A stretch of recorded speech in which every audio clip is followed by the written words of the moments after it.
Oh no, it went away. Look at that. So I guess Yeah. all has been fixed. Whatever they keep doing to edit StreamYards, I'm increasingly convinced that this is not worth my money.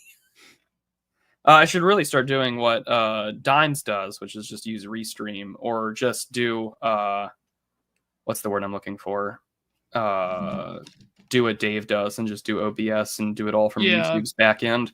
I mean, I know how to do that. I should just start doing it, and then Yeah, I couldn't really do it.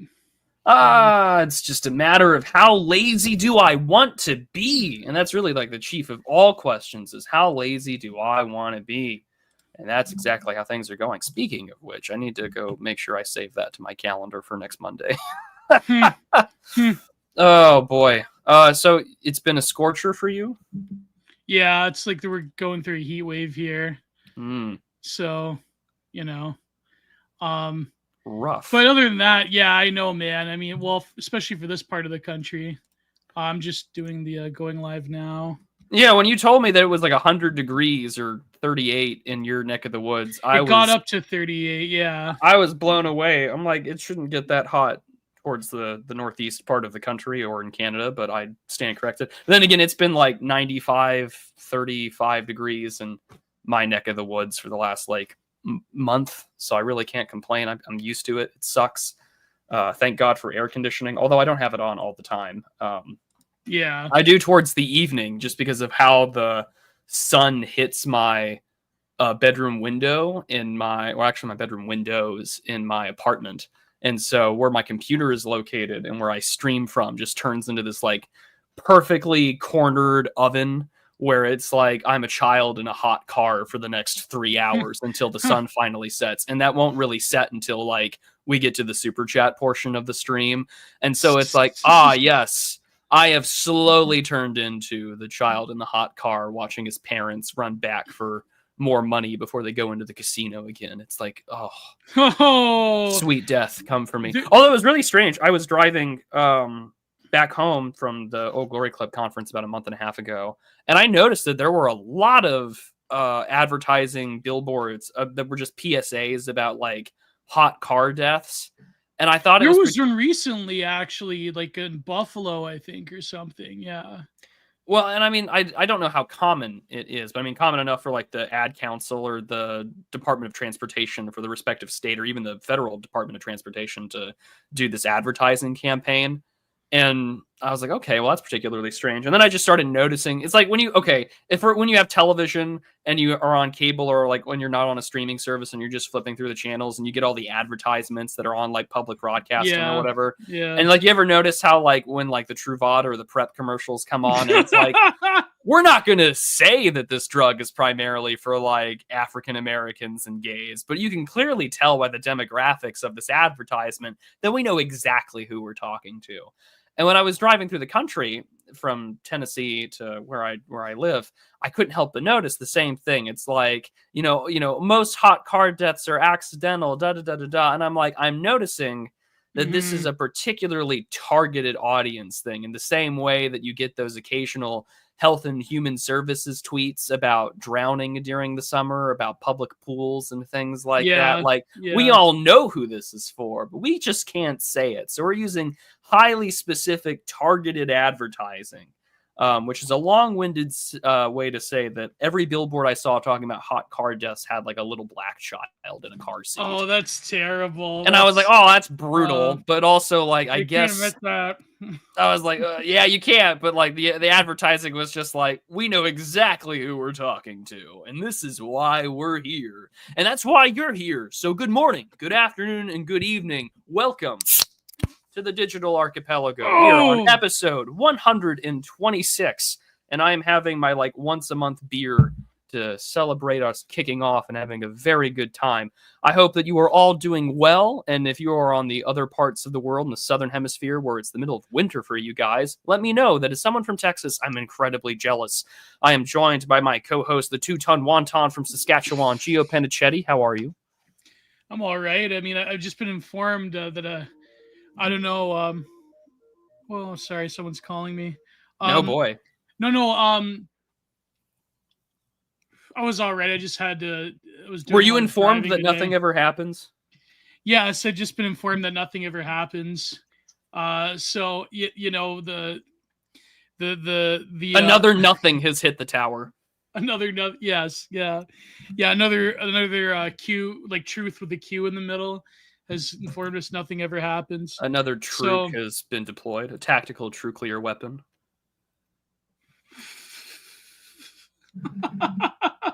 Speaking of which, don't you think it's kind of so? Someone had pointed this out to me. This was not a video game I played growing up because I stopped having like consoles probably around the time that like I think it was like after Battlefield 1 came out. So I guess like the Xbox One was the last console I owned, and then I just slowly built a PC. But like someone told me the other day, they're like, "Hey, did you know like the plot line of a Black Ops game is now in the past, canonically speaking?" Apparently, it was set in like 2025, and I was like, "No," because I think of Call of Duty, and I think about the fact that the only people that play Call of Duty nowadays are not the people that grew up on it. Like there was an advertisement like 2 years ago for like all these character skins and celebrity skins, and one of them was like Nicki Minaj, and I was like, is Call of Duty now just like a black people game because like consoles are more affordable than ever? You know, like I feel like for the marketplace for games at least, like everything went from at a certain point, Xbox's heyday died. PlayStation stopped having good games as console exclusive, with the exception of a few keynote, studios and publishers. And so it was like everyone just kind of who had money went to the PC market, and you were like, "Yeah, we're done, we're good." And don't so they like now, bounce around now or something? Like they got everyone these max bounces around now. suits? Even Microsoft was like, "Well, they basically are trying to claim that Microsoft owns the PC market for games because they're like, well, everything's now on Xbox, and by Xbox we just really mean Game Pass and what's on Steam for your computer." And it's like, okay, well, That's this era, gaming nowadays. that's gaming nowadays. I mean, it is gaming nowadays. And I'm speaking of gaming, I'm going to simply say to an anonymous friend online, you'll choose to remain anonymous, but I will simply say this: I was given a lovely gift from a friend of mine, which is a state of the line, I guess, graphics card. That was like an expensive $800 present. So I'm going to simply say thank you for that, as I now blow a boatload of money in the future to go update it, so I can get the latest Radeon card able to work on my current PC. So I'm a fan. Thank you so much. I am very grateful, but also at the same time, oh boy, it's going to be fun. Yeah, an RX 9070 is what I have ruined now. Call of Duty. I mean, they of course they did. No, but of it's course funny, they though, did. Even the Modern Warfare remakes they've ruined. Oh, they're terrible. Like it's bad. I remember I remember Call of Duty Modern Warfare 3 was terrible because they actually listened to their fan base when it came to like getting rid of akimbo, getting rid of like map crawling, getting rid of boosting, like all this stuff, like getting rid of like noob tubes or whatever. But then when they like actually gave the fans what they wanted, they hated it. So now apparently it's just like you should never give the fans what you want. You know, like this is the thing. Always hate your audience. If you aren't hating them, then you'll cave in, and then you'll give them what they want, and then it's over. Well, what I was gonna say is that I think like now it's like sort of like a laptop baby orientated like visual monstrosity with all these things popping at you and all these like translucent neon skins, and they're like bouncing up and down, and you have to watch. It's trune coded. It's yeah, no, of course. It's like CS:GO. Yeah. It's trune coded. No, but the thing is, yeah, like CS:GO. I remember watching those Leafy videos where like the CS:GO running, like this the bouncing or whatever. But like no, I think Call of Duty, it's very funny how they try to insert certain like global empire approved narratives. Like, for example, the remake where it's like the Russians were the ones that did the highway of death in Kuwait, but like I think their audience is just so like kind of low IQ laptop baby that it's just not going to work. It's like it runs all off of them like nothing. And so yeah, CS:GO surfing, sorry, thank you. Like when Call of Duty was at its peak, you could win a fucking Jeep, as like the go-to thing. It had all the stuff with Monster Energy and the rest. Oh, and yeah. The last time I think Monster's been in anything was Death Stranding. and God only knows, like the walking simulator, Oh latest man. Kojima game, which I know apparently they're making a sequel, which got leaked or it's been just recently released. Apparently games are doing shadow dropping these days. Like they did that with the Oblivion remake. Everything about it to me just screams like the industry is like hanging on by a fucking thread. And on one hand, I'm like incredibly pleased about it because, we've been bitching for years about like the state of microtransactions and the rest. And you can't help but laugh that even that sort of shitty predatory system cannot keep the system afloat for the games that they're currently producing and making. And so you kind of have to smile because, of course, the biggest thing that actually makes money these days are mobile games. And I think that has a lot to do with like an Asiatic market, less to do with the West. Could be wrong. I don't play mobile games. I could be completely wrong, and I could realize that I didn't invest in Raid Shadow Legends like 20 years ago, and I've made terrible mistakes. Although, if they were to ever give us money, I'm sorry, audience, I would take it in a heartbeat and run, and you would have to suffer through an skippable 90-second ad read. But we won't do that because we're not funded by anyone except by the viewers wouldn't like Peter you. Thiel have a problem with us being funded elsewhere? I don't know. I'm not funded by Peter Thiel. I know. I'm just joking. I know. Yeah. I know. I haven't taken any money. By the way, I've lost money by doing certain things. I have not taken money from any fucking billionaire. Okay, I'm sorry. I've actually lost money doing certain things. Believe it or not, like writing my book and other things, which I'm not going to mention. But hopefully, I don't know, future investment. But no, we are not funded by anybody. We're paid in exposure, buddy. We're paid in exposure and by viewers like you. We're paid with our glorious pay angels. And by the way, please donate.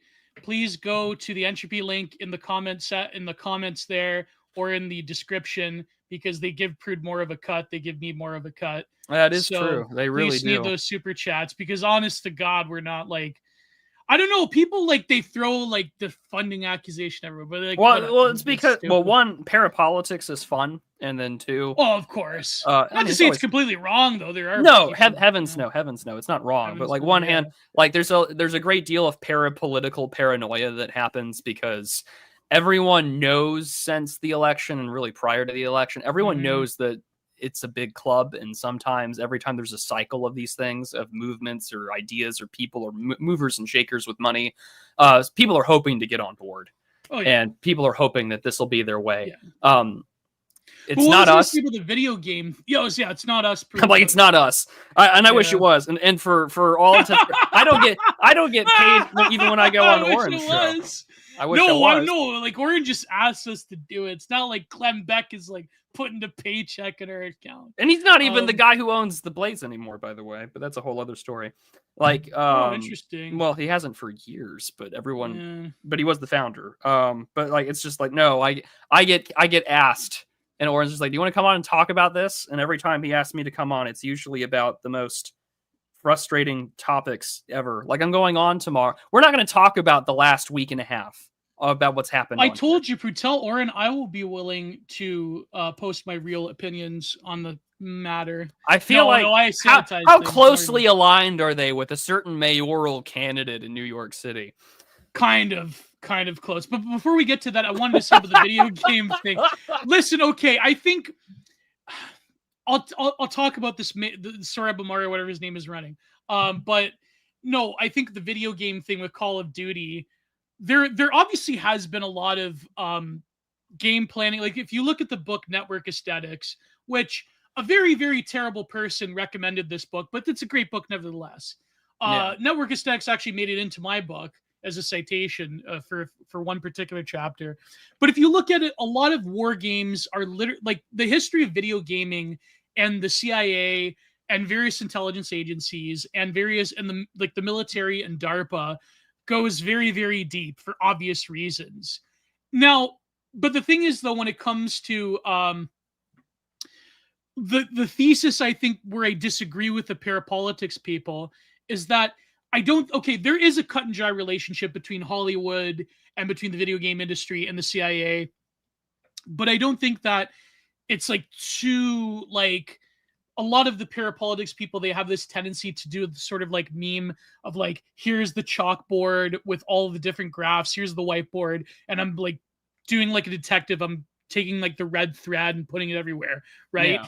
But, because I think like the way relations works is that if you know people, you go along with somebody, but you don't really know that you don't really like, unless you're personal friends with somebody, you don't Well, it's like really, the data and society map from YouTube yes. during like the adpocalypse of 2018, because they're like, well, so and so was on a show with this person, and it Yeah, has no context for why they were in that live stream. It's like, well, exactly. actually, those two people were debating each other and they hate each other's guts, but now you've network mapped them Mhm. in the crudest way possible. Not to say that Yeah. like you have to. I mean, No, obviously, I'm consciously aware that me and you both rub shoulders with people that may or may not be taking money. We don't know. Like, it's well, just, yeah, and that's yeah, again. That's my point, was that like yeah.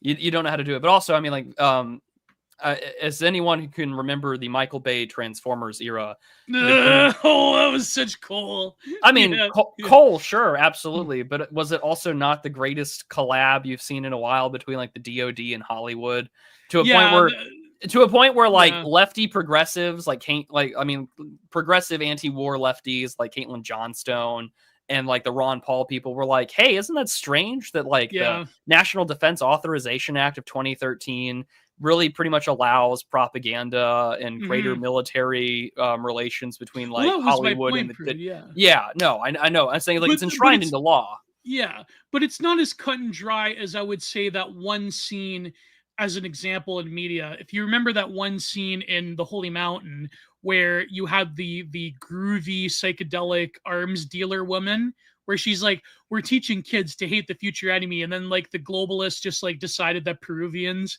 were going to be like the future enemy. I don't think it's like that. Like, definitely that does go on. Like, for example, the anti-Russia thing is a big thing in Call of Duty, or where they're trying to like manipulate it so like Muslims are not like guilty, but the Russians are, but the Muslims are actually like wholesome Chungus helpers of the West, whatever. But there definitely is predictive programming. But I do think that there's not like a very simple relation of like we're gaming out like who's the best person that could like the best laptop baby to become a future soldier operating a drone on the fields of Kharkov or whatever against Russia, or in the beaches of Qom or whatever in Iran. It's like I think that it's more abstract than that, and I think that you can't really even like intelligence agencies will actually talk about this in their internal memos. The birth of like vast decentralized internet based information age society, call it like hypermodernity or postmodernity or whatever, means that even like people pulling psyops can't like really, they have to like change up their strategy, because you're not dealing with a pool of people that are more or less homogenous, more or less have the same mindset, and more or less have the same education level and cultural experiences and nodes of reference. Whereas the CIA in the 50s, 60s, and 70s had that in spades when it came to the average American citizen. Now that you have a society where people come from all walks of life and live in sort of like the quote unquote global village, which I believe, I forget which podcast I was listening to. It may have been, I think Nick Land said it with Oren. The term the global village is one of the most terrifying terms known to man. But now that you have people living in a quote unquote global In part village, because so many people misrepresented. yeah, Like yeah, the global village is this great thing where everyone treated it like, oh, we can just take this term and we can utilize it into this like internet based, we'll be able to all connect and like see past each other's differences and achieve some kind of like chiliastic utopianism, like into history shit. And then if you go back to the guy who coins the term in the 1970s during like the Quebecois stuff in your own country, the interviewer asks McLuhan, and he's just like, well, what about this global village? And he's like, the more we know each other, the more we hate each other. What did you think that meant? This was meant to be about global hatred. And it's very ironic that he was doing that to a Quebecois audience too, like when he was giving that talk. It was very funny. It's like, we're here to hate each other, like that, or that's more or less what we're going to do. And I mean, the other thing too, and this is why I put out this tweet earlier, and I was kind of interested to see how everyone was responding to it, because I had said, I feel like it's very easy, or it's easier to make cults these days. Imagine a sad McDonald's. That was a Prude classic right there. Imagine a depressed burger. 2 million views. I hate Twitter so much. I mean, I'm not gonna lie. I got the Twitter payout from that. I understand the slot posters. I get it. I understand. I got paid nearly $400 this last Twitter payout. Oh, I'm not going to man. lie. It was awesome. But at the same time, it's like that fucking... It's not worth it. No, of course it's not worth it. It's like that Danny DeVito meme. He's like, I get it now. And it's just like, I do get it. But I also know that that's the worst way to kill any branding or whatnot. I mean, like, I'm not... the day I start surfing people, the day it's over for me. So you heard it here first, folks. But like, no, so I had said, I think it's easier to make cults these days. And the replies I had gotten from both you and from quite a few other people, I thought were interesting, because a lot of people had disagreed and a lot of people said, yeah, but like they don't have any staying power. And I think that's the big thing about it. But also at the same time, I don't know if that's, I want to say if that's true or not, because like on one hand, how easy is it to be completely oblivious to a fandom or an organization that has like a hardcore dedicated following?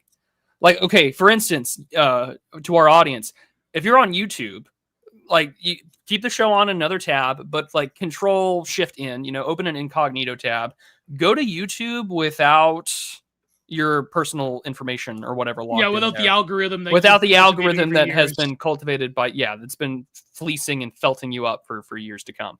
And so like you're going to discover some insane shit. Like at one time I was on my, like on the app on my phone, and I had clicked go incognito rather than, to go to YouTube Studio or something about my channel.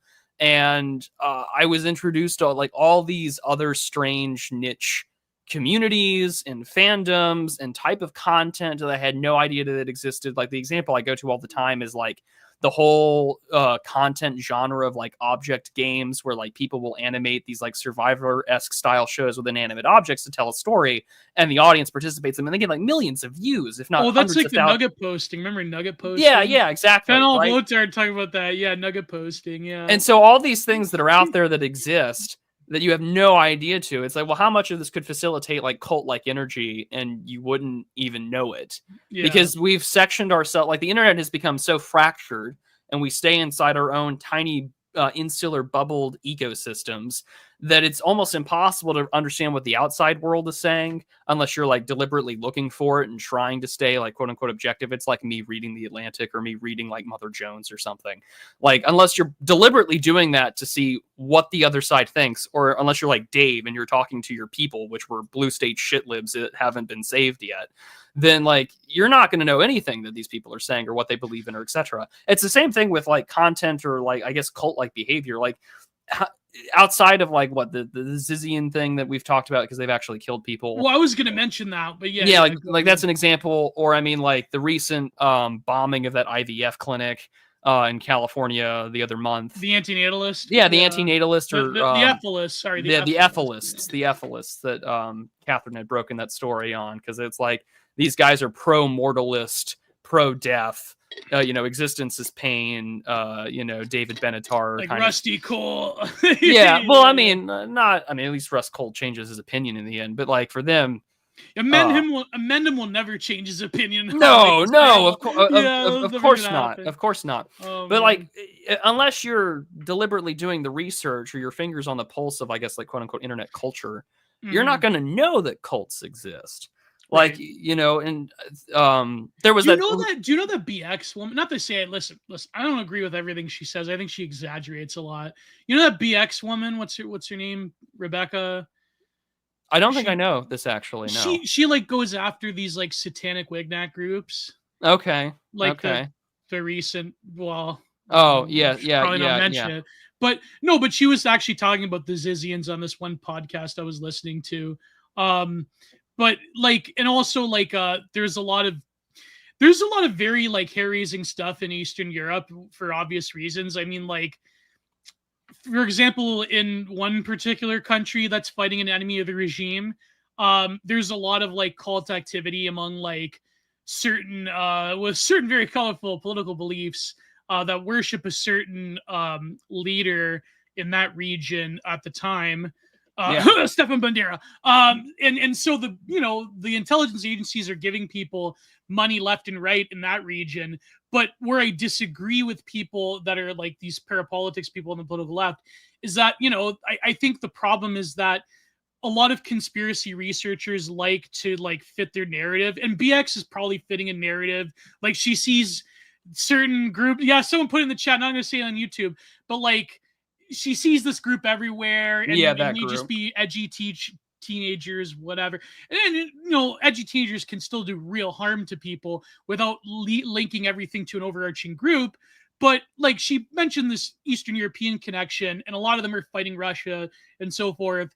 And so where I disagree with the parapolitics people is that I think it's more a full spectrum dominance thing rather than trying to create a lot of elaborate sinews to claim that like the CIA was always pro-fascist and pro-Austrian painter because of Project Paperclip or whatever. Whereas in reality, like they don't really mind funding like, you know, literal satanic white nationalist groups as long as they're fighting like an enemy of the regime. And there's been numerous cases where intelligence agencies, especially the CIA, have funded even communist groups that, and certainly post-colonial liberation groups in the global South throughout from the 50s up until the 70s and 80s. So, you know, the sort of like story that they've only funded fascism and the like, Noriega and Pinochet and like, yeah, okay, that is a reality. But then I think you have to like really look at the full spectrum picture of like, okay, if there is an enemy nation of the regime of global liberalism, and these people happen to be like quote unquote problematic ideologically, but they're the most vicious and most effective. Because like, let's face it, in Ukraine, those far right battalions, they're the most effective soldiers. They have the most training. They are the most ardent about it. And like they, in terms of the military perspective for Ukraine, they're totally an asset. I mean, you can't dispute that. And like, you know, to give the devil its due, you can't dispute their effectiveness either. I mean, yeah, you could say that they lost Mariupol or whatever, but to be totally fair, I mean, they're the ones doing the majority of the damage to the Russian military, right? So I think a lot of people that are into conspiracy research, they sort of like, when you have an ideology in the background, which we all do. I mean, me and Prude have certain ideological maxims or whatever that we believe in, but I think that people tend to ignore a lot of avenues that may not lead to a perfect conclusion in terms of what you believe in. And so even recently, like, not that we're going to talk about it, but like even like recently with the Iran thing, like the whole like, I don't know, like comparing like, I don't know, the IRGC is just like the Austrian painter, Saddam before them just like the Austrian painter, you know, the Vietnamese, Ho Chi Minh just like the Austrian painter. It's like the same narrative over and over and over again. And that population is like, you know, they're Western democratic liberals just waiting to crawl out of the body of a Iranian revolutionary or a Vietnamese communist or a Russian orc or whatever. Like, it's just, it's the same narrative over and over and over again. And so I think that a lot of people have a vested interest in basically using conspiracy theories and using the linkages of it. And conspiracy theory is valid. It's a valid ontology, in my opinion. It's a valid political ontology. But when it comes to like using one theory to distract you from other sources, you know, like blaming random Middle Eastern nations as opposed to other things, it's just like, you know what I mean? It's like, I think like there's a lot of vested interest in gearing people towards things. And I'm not accusing, like, I mean, in terms of this BX woman, she may do, you know, some good work as well. I'm not accusing her of anything. But, you know, I think that it's the same thing with the whole, like we were talking about video games. I mean, there is a lot of predictive programming in video games, but it's not, I think, as succinct as like it was even back in the day at the very early iterations of video games and sort of like the network and cybernetics and how intelligence agencies were becoming very interested and very involved in things like cybernetics and like gaming. And so I think like nowadays it's just almost chaos in a weird way. Like, I mean, when people talk about the metrics of the average American consumer, right, Prude? When it comes to anything, even when it comes to the nefarious purposes of predictive programming, when it comes to video games or whatever, when I say the American consumer, do you like, okay, generations previously, there was a very specific picture of what that consumer is. But can you say that that picture is valid anymore? Like, what is the American consumer?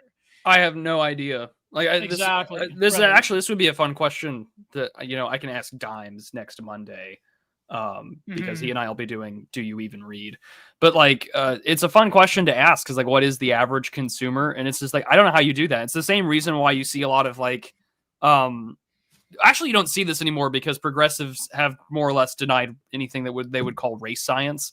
But like progressives like 10 years ago, before the Great Awakening really kicked off to a point where they just basically deny race, except like white people aren't human. Like that's the only kind of race science they believe in. But like they were complaining years ago, is more as recent as like 2017, 2015, where they were complaining about the fact that like the pharmaceutical industry primarily tests their drugs on white medical test, guinea pigs, for lack of a better term. Like it's informed voluntary consent, whatever. I know it's got issues, but like they were complaining, like, listen, because of the demographics of the United States, like Tylenol and other drugs, they have different effects or they have different responses based on different genetic backgrounds and populations. And of course, that opens up a really scary can of worms because no one wants to talk about human biodiversity in a mainstream platform, even though we all kind of accept it. And they kind of stopped talking about it in the same way that like the body camera is no longer talked about the left because it exposes those uneasy truths that the left likes to deny.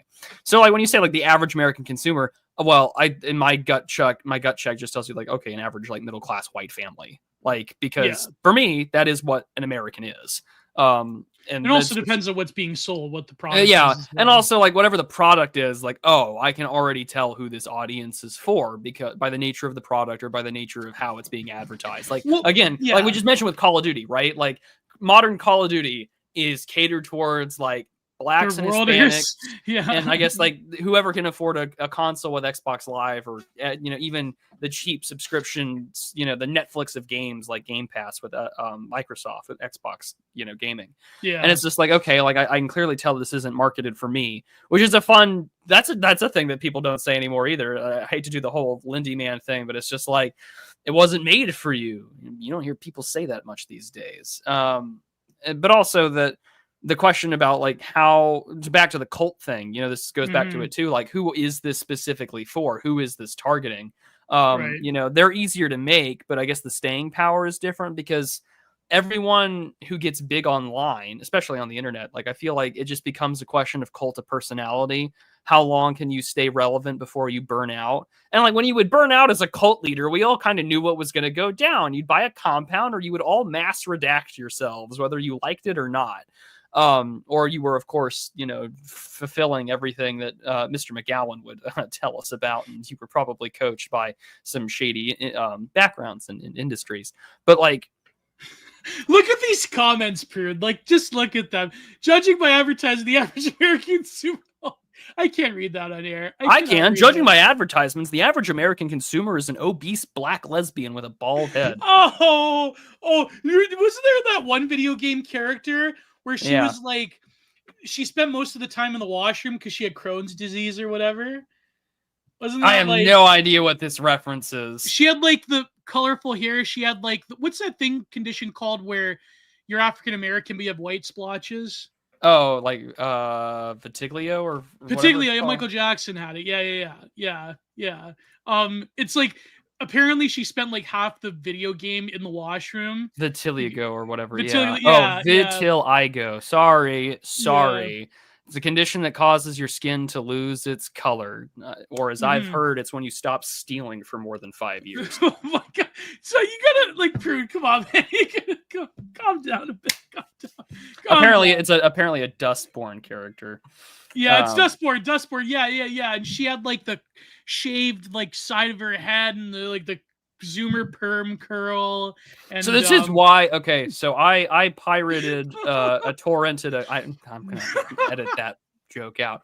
Vitiglio, thank you, Vitiglio. Yeah.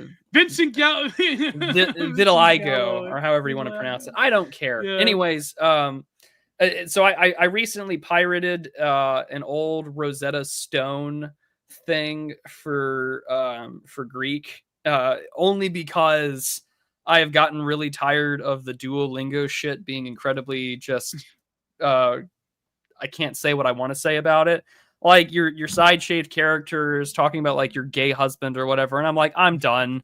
I'm done. I just give me the Rosetta Stone thing for Greek from 2005. but- Give me the CD crack code. I'm so done with this shit.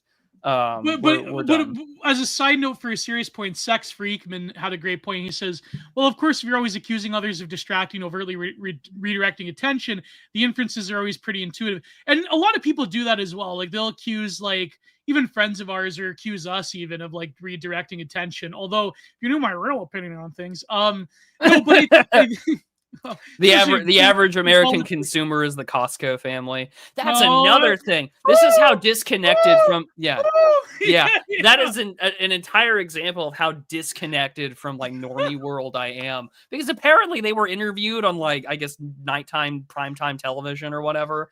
And it's like, I have no idea what it means to be a celebrity in America anymore, or a celebrity. I wonder if, like, the Costco kid, like, he's so pissed off his best friend, the Rizzler, like, totally upstaged him.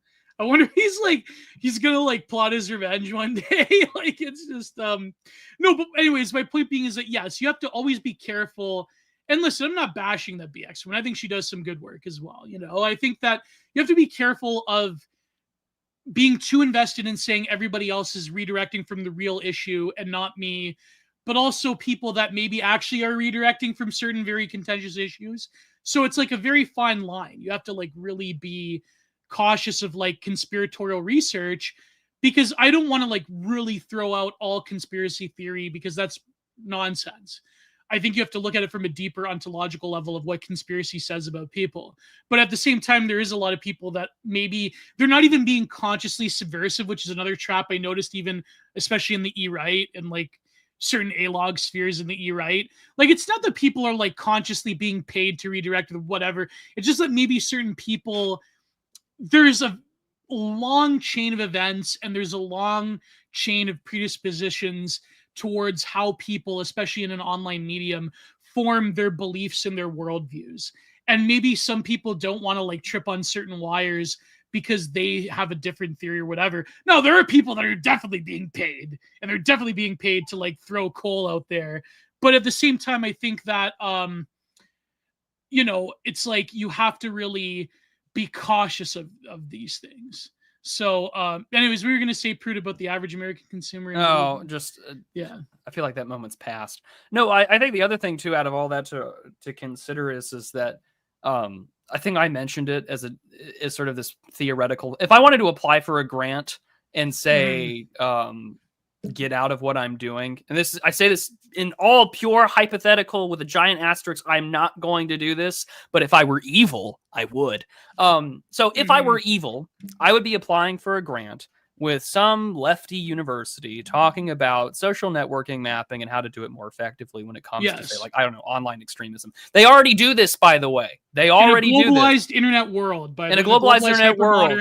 I saw you on the German hate speech list, and I didn't see you, but I saw my mutuals. Right? Like, this was like, that's like 4 years old at this point. Came from like 2021. On the Travis Brown map. I think me, like, I was right underneath Owen Cyclops, so I didn't see my name there. That was like 10 years ago almost. It feels like 10 years ago. Yeah. But no, so what I'm saying is, if I were evil, what you would be doing is applying for a grant to utilize linguistic network mapping to determine online social media groups, and you would treat them in the same way that you map terror cells. And so you can ideally you would be able to use certain linguistic terms. I don't know, like say Panikin, for example, although that one's gone mainstream. Find a different one. And you would be able to map who uses it and who goes out of their way to do so. And you'd be like, okay, so odds are that these guys are either in a chat together, or these guys are in a specific group, or they use the same linguistic subsets, meaning that they're roughly aligned ideologically. People already do this, by the way. Antifa already does this. Yeah. Everyone who, Antifa primarily does this, but also there are a lot of like, you know, I study radicalization and terrorism. I'm like, you do this, but you do it so bad. Whereas like I can do this in 5 minutes and I can kind of get a pretty good idea of where it is. Why? Because like it's easy to tell, or at least somewhat easy to tell. But if you're not in, and this is why on Twitter, it's the group chat app. It's not really the timeline. The polemical engine that drives your TL is primarily generated by each individual writer's room /war room that is the Twitter group chat. And so you can like more or less effectively network map these based upon the polemics of who gets retweeted, what language gets used, etc. The problem with all this then becomes how much of this is a bit, how much of this is a troll, how much of this is for like a concerted marketing effort, like I don't know, Keyed Energy, which that was great by the way with the e-girl thing, fucking genius. That was genius. My props to him. That was genius. I gotta buy some, but I wonder if we put on a list if I buy Keyed Energy. Oh, well, you're probably Canada. already on some list. You're probably already on some list. Like, and also, it's not like it wouldn't be hard to find you based on what you've said online and the fact that you use your real name. Like, you're the Canadian government is like, You know what Mark Carney said recently? What did Mark Carney say? He said that, and by the way, this is specifically to appeal to boomers, by the way, that voted for him. He said, while your children and grandchildren, they're gonna have to tighten their belts in the future. I mean, we totally ruined the economy. We destroyed everything. We destroyed productivity, a whole lost generation of economic growth. But, you know, I mean, you're gonna have to tighten your belt one day. It's like, you're gonna have to learn how to thrift. He literally said that. Learn how to thrift. Which, I mean, thrifting is good. Tightening your belt is good. I mean, I watch Caleb Hammer. I know the deal, right? But it's like, come on, like that's not like you caused this. Well, the other people with the other thing too about that is like it's neoliberal austerity. Only it's like libtard austerity. It's not like the bad, evil, right-wing austerity. It's like neoliberal diversity, like, you know, multicultural, state-enforced multiculturalism. It's like putting here's my crude analogy. Someone has put the blue chew into the boomer's mouth and has started stroking the shaft of downward mobility porn to make sure they know your pensions are fine, your retirement accounts are fine, but don't worry about your fucking grandchildren. They're gonna learn to thrift. They're gonna learn to get scammed out of their food at the fucking, you know, charity area because it's already been ruined by the 21 million Indians we've left in, and then eventually it leads to this climax of bankruptcy and the inability to functionally govern a society. Oh, it's already happening. Well, yeah, I know. I mean, it's the same thing. It's the same thing here in the United States. Have you ever seen all the abandoned construction sites in Toronto? I mean, you know, like in Vancouver. No. Yeah. I'm gonna spoil it for everyone. I've never been to Canada. I'm sure like Dallas Fort Worth is riddled with abandoned construction sites. No, it's actually doing pretty good. The Dallas Fort Worth area keeps growing like a metastasizing tumor to where it's growing ever outward and outward away to where even me living over like an hour and a half away, I'm considerably far from the DFW Metroplex. And even this is live, BB. This is live. Yeah, this is live. None of this is pre-recorded. We will respond to chat, but it's like. It's growing like a tumor. I haven't seen anything yet. I've seen the DFW area newspapers complain about raids and like the fear. And I'm like, well, good. But like, no, I haven't seen empty construction sites yet. I guess like I haven't hit that level of like Asiatic population density where there's just like half finished construction, like a Chinese planned city. I haven't gotten You're there pretty yet. far from the Mexico border though, are you not? Yeah, I'm in what you would roughly call North Texas. I'm not gonna say where, but like, yeah, I'm far enough away. I'm not where I used to live, thank Christ. Here's a great. Well, someone send a super chat for Hassler because I think that's a pretty great question about if America and Canada will have a Caesar at some point. I mean, people were tossing around the idea of a blue Caesar, but well, in America, maybe Gavin Newsom will be the blue Caesar. No, I don't know about that, but I think that the thesis that a sort of like Caesarian figure could come from the political left in America, I think that if the political left in America, if they are serious about the fact that they actually do have an identity crisis because of the era of Trumpism, I think that if they really did, quote unquote, tighten their belts ideologically, then I think there is a very good possibility of a Caesar. So we'll talk about the cult thing. Then we'll talk about a little bit about the election. Then we're going to talk about the second half of Haibane Renmei. That's what's the primary day is tomorrow, right? Yeah, we'll get to that. No, the cult thing. Oh, the cult thing. Well, we can finish that off. Yeah. Or is it right now? The impossibility of cults in the modern era. Now, like you were saying, like the fandom has replaced the cult. Cults definitely do exist. I got quite a few comments saying the fandom had replaced the cult, which means that like cults are a mile wide but an inch deep. and then the other guy does the famous green text where it's like, before the internet, I want to have sex with toasters. Don't be a retard. Grow up. After the internet, I want to have sex with a toaster. Google, find the 1,000 plus members of the toaster fucking community. Fuck up your life. Like, it's partially true. Which, I mean, not to go all Wilfred by on here, but did like, a talk at MoMA about object sexuality. yeah, like I haven't seen the talk. I don't know if it's available publicly to the internet, but like it's particularly wild because even if you take out the object aspect of it, like there is that there is the pathology that has been easily and readily mapped that we can see with like pornographic users, and porn companies use this to know that that's why they can push stuff like tranny porn and stuff like that. Because they know that like you're going to treat this in the same way that you react to drugs. You need harder and more transgressive hits to do so, and it's terribly damaging. It's the same thing with like object sexuality, and it's the same thing with certain personalities, like which is funny because they beat it that concept to death so much that they kind of don't understand that it's not as pathological depending on your ideology or depending on what interests you. Like and this is the other thing too. This is why Reddit is such a fucking cesspool. Like, I don't know if it still exists anymore, if it's been banned, but like, I don't know, r/egg IRL, which is basically all about grooming people to be coming out as trans, right? Like, there's a deeply predatory and pathological aspect to that, where you may not be dedicated to a specific cult leader or what we would traditionally call cult, but perhaps cult in maybe like the Latin sense of the word cultus. It's more of an affinity group. Yeah, an affinity group, but you're all worshipers of a certain transgressive, sort of belief or this exoteric practice of, of belief systems. And so, like, on one hand, there's not cults as we would know it in the same way. Like, it's not like the Munster Rebellion. It's not like the stuff that we saw in the late 1990s. It's not even. Cults have changed American history, if you really. Well, I could say a thing or two about that, but I'm gonna not. I know some of my audiences are. I won't say it. Well, some people. Mormons. The Mormons is a good example. Like, I wouldn't say Mormons are a cult, but I mean, certain factions of Mormons are cults, but I would still give them the respect of being like a mainstream religion, right? Even though I think they're kind of kooky or whatever. Like, whatever. I would give. I don't think Mormonism in particular is a cult, but I think that they have cult, like, they have subsections that have acted like cults. Like, we all know the fundamentalist polygamous types. Yeah. Or like even like new religious movements. By new, I mean some of these have been around forever, but they've been around for like, 60, 70, 80 years, or even 100 years. For example, like Prude, this is a stupid question. Why am I even asking you this? I know what the answer is. It's obviously no. But ask away, Gio. Have you ever been to a Hare Krishna meeting? No, of course not. No, I have. They're amazing. They're great. I love Hare Krishna. They like the energy of it, like the.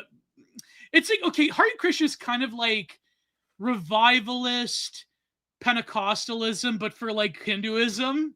Like, so because of course, like, Prabhupada, like, he was specifically trying to appeal. See, when I hear Hare Krishna, I think about all the weird New Age shit of the 60s. Well, and then the airports giving out pans. Yeah, the airport meme from Airplane. The Moonies, the Hare Krishnas, the Jews for Jesus. Yeah, like I'm familiar. But if you read Prabhupada's like commentary on the Bhagavad Gita, it's incredible. Like, it's so. But when you go to a meeting, when they're doing the revival, when they're like doing the songs and you're chanting Hare Krishna, Hare Rama, like, there is something to it, but they've been accused of being a cult for many, many years. But it's not that they're a cult. It's just that I think that there are certain affinity groups and there's certain new religious movements that have, like, how shall I say it? They have a sort of positive eschatological worldview that can almost come off as love bombing, but they're kind of like not really love bombing you. It's like that's what they actually believe.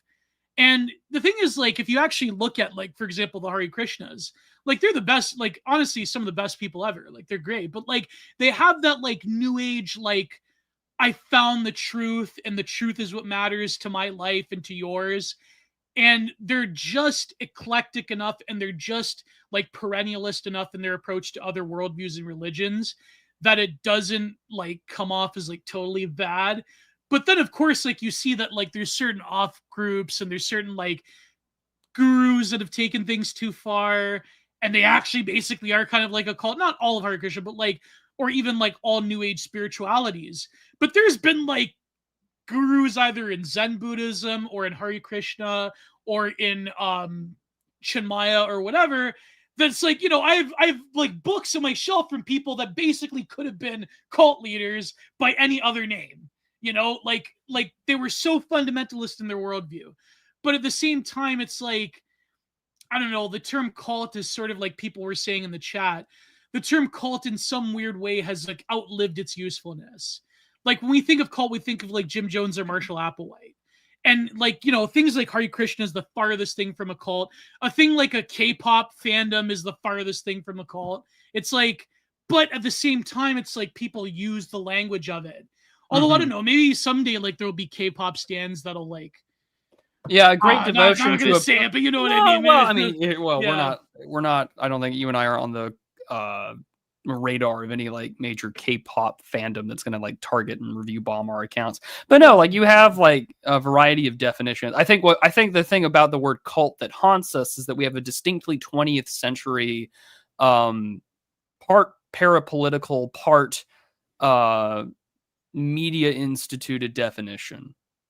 So I mean, right, exactly. Again, not to go all programmed to kill here, but like it is particularly interesting that even now in the 21st century, a lot of major mass casualty events by young people with certain types of firearms that a lot of Democrats would like to ban have had contact on Discord with like retired federal agents.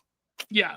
Uvalde's an interesting example. Or even governors of whole states they've had contact with. Yeah, or like how the San Francisco during the 1970s and 80s. I mean, every major powerful Democrat you know had major contact with people that we would consider cult leaders.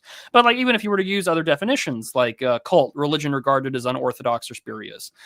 2, a great devotion to a person, idea, object, or movement or work, especially devotion regarding to an object or small group of people characterized by extreme devotion. A religious system of beliefs and ritual, you know, the cult of Apollo, formal religious veneration or liturgia, public worship or public service, or a system for the cure of disease based on a dogma set forth by its promulgator, health cults. So I mean, that's everything. That's every religious movement. Exactly. That's everything. Doesn't the Roman Church still use the word cult for offering like cult status for the process for canonization of a saint in the Roman Church? Yeah, like is an Orthodox monk in a cult? I mean, some detractors would say. Some would say, yeah, like, but I mean, some like it's stupid. But no, this is again. I think the reason why the word we would say outlives its usefulness is that we have a very 20th century understanding of what the word cult means. Because if you were to express, perhaps to, I don't know, someone 100 years ago, that you have fandoms that are so willing to go out of their way as to deliberately harass others to a point where they're thinking about ending their own lives, they would say, well, wow, what an era of mass mania, godlessness, and cult-like behavior. Which is why I say I think cults are easier to make these days. One, because we don't meet the traditional 20th century definition of what cults are. Yes, there are cults of personality and fandom that are pathological that lead people to do things such as that. Like, let's look at every bread tuber pruning out or calling themselves non-binary. Classic example. Another example, I think, would just be the development and growth of certain communities where it's easier to live in that world than it is in a real world. My roommate is a very normie guy. Like, he's not online with the exception of like his friends are racist in his like Facebook Messenger group chat or whatever. Like, he doesn't have social media outside of that. And I kind of envy that innocence to some extent, because like his group chat will like range from talking about how to murder all pit bulls to, you know, things that are going on in current events. But like he was telling me that like his youngest brother, who is like 8 years old, has been, I hate to use the word one-shotted, but like he's been one-shotted by VR chat, and he's like 8 years old, and like getting him away from that is incredibly. Can you imagine a VR chat baby? Like, holy crap. Well, no, I mean that's what he was basically telling me about, and I thought that like it was really radical to me because like I don't have a VR headset and I kind of want to avoid those things. But I also know that like this tech isn't going away either. It's the same thing with like AI. Like whatever purposes that we come up to use AI for or LLMs and whatever, it's not going away. And you're gonna have to learn how to Right. master it, or you're gonna be like the boomer that henpecks at his keyboard. Like there's gonna be some problems. And so I was listening to him tell me about it. He says, yeah, like my mother gets incredibly pissed off every time I try and talk to my brother and get him like out of the headset and out of that world because he gets incredibly pissed off and agitated and things like that. And I'm like, well, that sounds like withdrawal, addictive behavior. And he's like, well, he's only socialized to talk in that way, and including the gesticulations. And I said, and I'm not trying to pass judgment. Like this is all like news information to me. And it's just like, well, I can imagine how easy it would be to engage in behavior that we would consider 20th century cult-like behavior online. Right. In the same way that like we see reenactment. Like I think it was everyone was making fun of Taylor Lorenzi like last week because apparently they were having mock ICE protests in Roblox. We don't the white people don't say in Minecraft anymore. They say in Roblox now. You know, like joking aside, like why would anyone over the age of 12 go into a Roblox lobby unless there's something nefarious going on? Well, I mean, come on, it's the same thing with Discord and everything else. God knows that there is an unfathomable amount of grooming. Like, man, if you wanted to go and groom a kid, you'd have to like change your name. You'd have to move to another town and join a Boy Scout troop and be a chicken hawk fan or whatever. But now in 2025, you just CIA, But like now in 2025, all you got to do is hop into a public Discord server and say you're really mature for your age. Like the barrier to children has gotten so low. You can't. I mean, this all sounds terrible as I say this out loud, and I'm kind of laughing at it, but it's true. Like, if you wanted to get away with that, you'd have to like shave that weird pedo stash and like move like 5 different zip codes up the county, and then you're good to go. And then now it's just like logging on to Discord and talking to kittens or whatever. Like, it's incredibly disturbing. But I think it's because we have this like Jim Jones, this like hauntology of the 20th century's idea of religious cults, whether it's Jim Jones or who's all the Heaven's Gate and the rest of them, like that. Solar, yeah, that too. Like instead, we have weird, like kind of like cell-styled transgender cults, for example. Well, those 20th century cults, what they were doing is that they were cribbing members from pre-existing like new religious movements and new age groups. Yeah. Jim Jones was a pastor and a well-connected Democrat. But the thing is that because you know who knew Jim Jones? Nancy Pelosi's family knew Jim Jones. I believe her father was friends with Jim Jones or something like that. Every major political family in California knows the Jones. Jim Jones. Yeah. Knew Jim Jones. The Newsom family knew Jim Jones. Leo Ryan had a lot of political enemies on the Hill, and they speculated allegedly that Leo Ryan was actually targeted by Jim Jones for a reason, and why they sent him as a lamb to slaughter. It's sort of like in my rant I was talking about like it was about Pakistani intelligence and how they may have been responsible for the Benazir Bhutto assassination, but that's a different story. But no, people were speculating that Leo Ryan was targeted for a reason by Jim Jones. He had a lot of political enemies in California at the time. And some researchers have actually done the job of like mapping it out, but they're like conspiracy theorists. So like you can't really trust them because they're evil conspiracy theorists. They may have gone on to Art Bell. It's not legitimate, but like, no, so those cults, they were cribbing from pre-existing new age movements. Like for example, the one in Montreal where they all redacted each other, there was a pre-existing new religious solar movement that I think Count Dankula did a documentary on them recently. My old man remembers when that happened. No, but what I was going to say, Prud, is that like the 20th century understanding, there is like a parallel between new sociological bodies of knowledge, the new forms of like intelligence gathering, new methods of like social science, stuff that Michel Foucault talks about, Gestalt therapy, psychoanalysis, all of those things, the creation of new bodies of knowledge at the same time parallels this rise of a decentralized form of brainwashing and sort of knowledge probing of the self that comes about with cults in the 20th century. So, and a lot of people, like a lot of parapolitics people, some of them are actually doing this pretty well, where they're sort of like cataloging the relation between things like psychoanalysis and the creation of cults and these sort of new bodies of knowledge in American and European academia. But yet it's like you have these like free agents who are like creating these cults in the 20th century, and America in particular happens to be this like weird cult factory, the way that like the serial redactor is also very popular at this time. Like 70s in America was insane. Like the 70s were totally insane in America. Like the collapse of the social order, the rise of serial redactors, the rise of cults. Like it's just everything was going on at the same time. At the same time, you had the creation of these new bodies of knowledge in sociology, in psychoanalysis, that was being utilized by intelligence agencies. So it's like there's very, very interesting connections there, Prude. But then why do you think that we've transitioned from what would the 21st century model of the cult look like, Prude? Well, it depends on how much of the 20th century cults that we know had nefarious governmental connections. But I mean, I'm going to say yes, because obviously we know that there are connections. But let's go also. I think the 21st century's version of that will be, I think that you are right, that they were cribbing off of existing social orders or the collapsing of that and people looking for meaning. Which I think you're in a similar crisis of meaning today as you had in maybe the 70s and 60s, because any person who joined who joined a religion from, or even those who were part of established religions, like Thomas Merton, for example, Thoughts in Solitude, and his sort of commentary on what was going on in the world there in this crisis of meaning. Father Seraphim Rose famously wrote about this a lot. I mean, despite the fact that he converted to a religion that is very foreign to the United States, like it is an established ancient Christian tradition. And so, he's commenting the same thing, that there's this great crisis of meaning, that the public Christianity of the time is dying out, and that what has emerged out of that is people looking for new age stuff, new information, free love, sex, drugs, and pursuing of Eastern getting high. or getting high and engaging in psychedelic experiences. Yeah. And so, let's go fast forward 50 years. We're here today.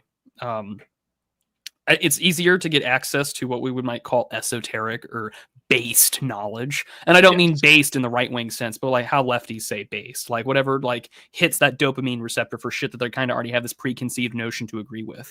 And so they're just like, oh, this is based. Like I'm interested in that. I want to go to that. And then they find a YouTube video, or they find a stream, or they find someone that offers these things. And that stuff does exist. And you can go online and find it. Whether it's for like atheism or Hinduism or whatever, right? Like you're going to find it out there if you go looking for it. And so because like, it's not Jim Jones where I can like start a church that's like vaguely Christian with some like communist liberation theology strapped on top of it. Instead, people kind of have to start from scratch, and you have to start for the things that kind of people worship nowadays. We are an idolatrous and sinful generation. I think everyone kind of has things they might idolize or pay reverence or veneration to in order for their life to go on. Like, the normie has a very liturgical life. It's just not what you would consider in the traditional liturgical sense of like a Catholic or an Orthodox or even Anglican or whatever. Like none of that's out there, right? Instead, it's about consumerism and it's slop. Yeah. I mean, the slop, like this, the cults will come from slop. I'm gonna. That's not I don't think that's a revelatory statement. But like the 21st century cult will emerge from and has emerged from a crisis of meaning, the availability of body modification that isn't just getting high, although you have plenty of people in like microdosing LSD or going to take ayahuasca. That's part of it. Yeah. We have, of course, the transgender movement, which I think has very cultish, recruiting, predatory behavior that are willing to defend. They bullied a streamer into redacting her. Yeah, I know. I saw that. For no reason at all. What did she do, this woman? She was 30 years old. The total tragedy. Yeah, hold on. I'll just look it up real quick now that. Yeah. By the way, today's my onomastico. It's St. John the Baptist. It Saint is. Giovanni Battista. Yeah. It is the Nativity of St. John the Baptist. It's a holiday in Canada, isn't it? It's an actual public holiday. We used to have a parade in my town, but then all the old wops started not living anymore. So unfortunately, But I saw a guy, I saw a guy the other day with 2 pit bulls. Because this is when it's done. St. John the Baptist Day, obviously for the Forerunner's nativity, but it's also with John Cabot, right? Discovering Newfoundland. Okay. Yes, that's right. Yeah. So it's kind of like Columbus Day for y'all. Well, we don't. I mean, we should actually celebrate it the way Americans celebrate Columbus Day. I mean, that is a very interesting fact of Canadian history. But I was gonna say I see John Diaz in the chat. He had a great Twitter space with Charlemagne about the whole Iran thing the other day. But I was gonna say that Newfoundland. Newfoundland. How did you say it? How did you say it, Prude? Newfoundland. Yeah, Newfoundland. So we call them Newfies. He's American. He's American. You don't expect him to he doesn't expect me to pronounce what was that? Okay, people were griping. What was that town that you mispronounce a lot of things, Gio? No, but that town that because I only know this because of Alex Jones. Okay. The town that the Bush family came from in Maine was Kelly Bomport, Maine. Is that how you say it? Kelly Bomport? Where are the Bushes from? Bush family, or I thought they were from Connecticut.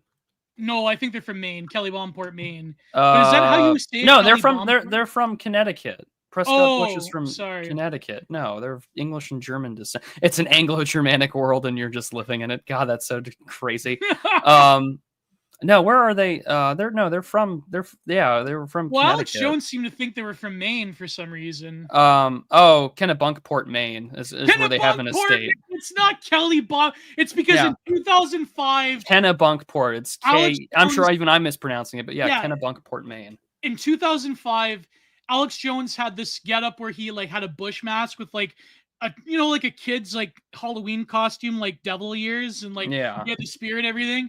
And he basically predicted the Obama era of when a Democrat does it, you're gonna love it when they do it. He said Kelly Bomport. It's Kelly Bunkport, Maine. So I've been pronouncing it Kelly Bomport, Maine this whole time.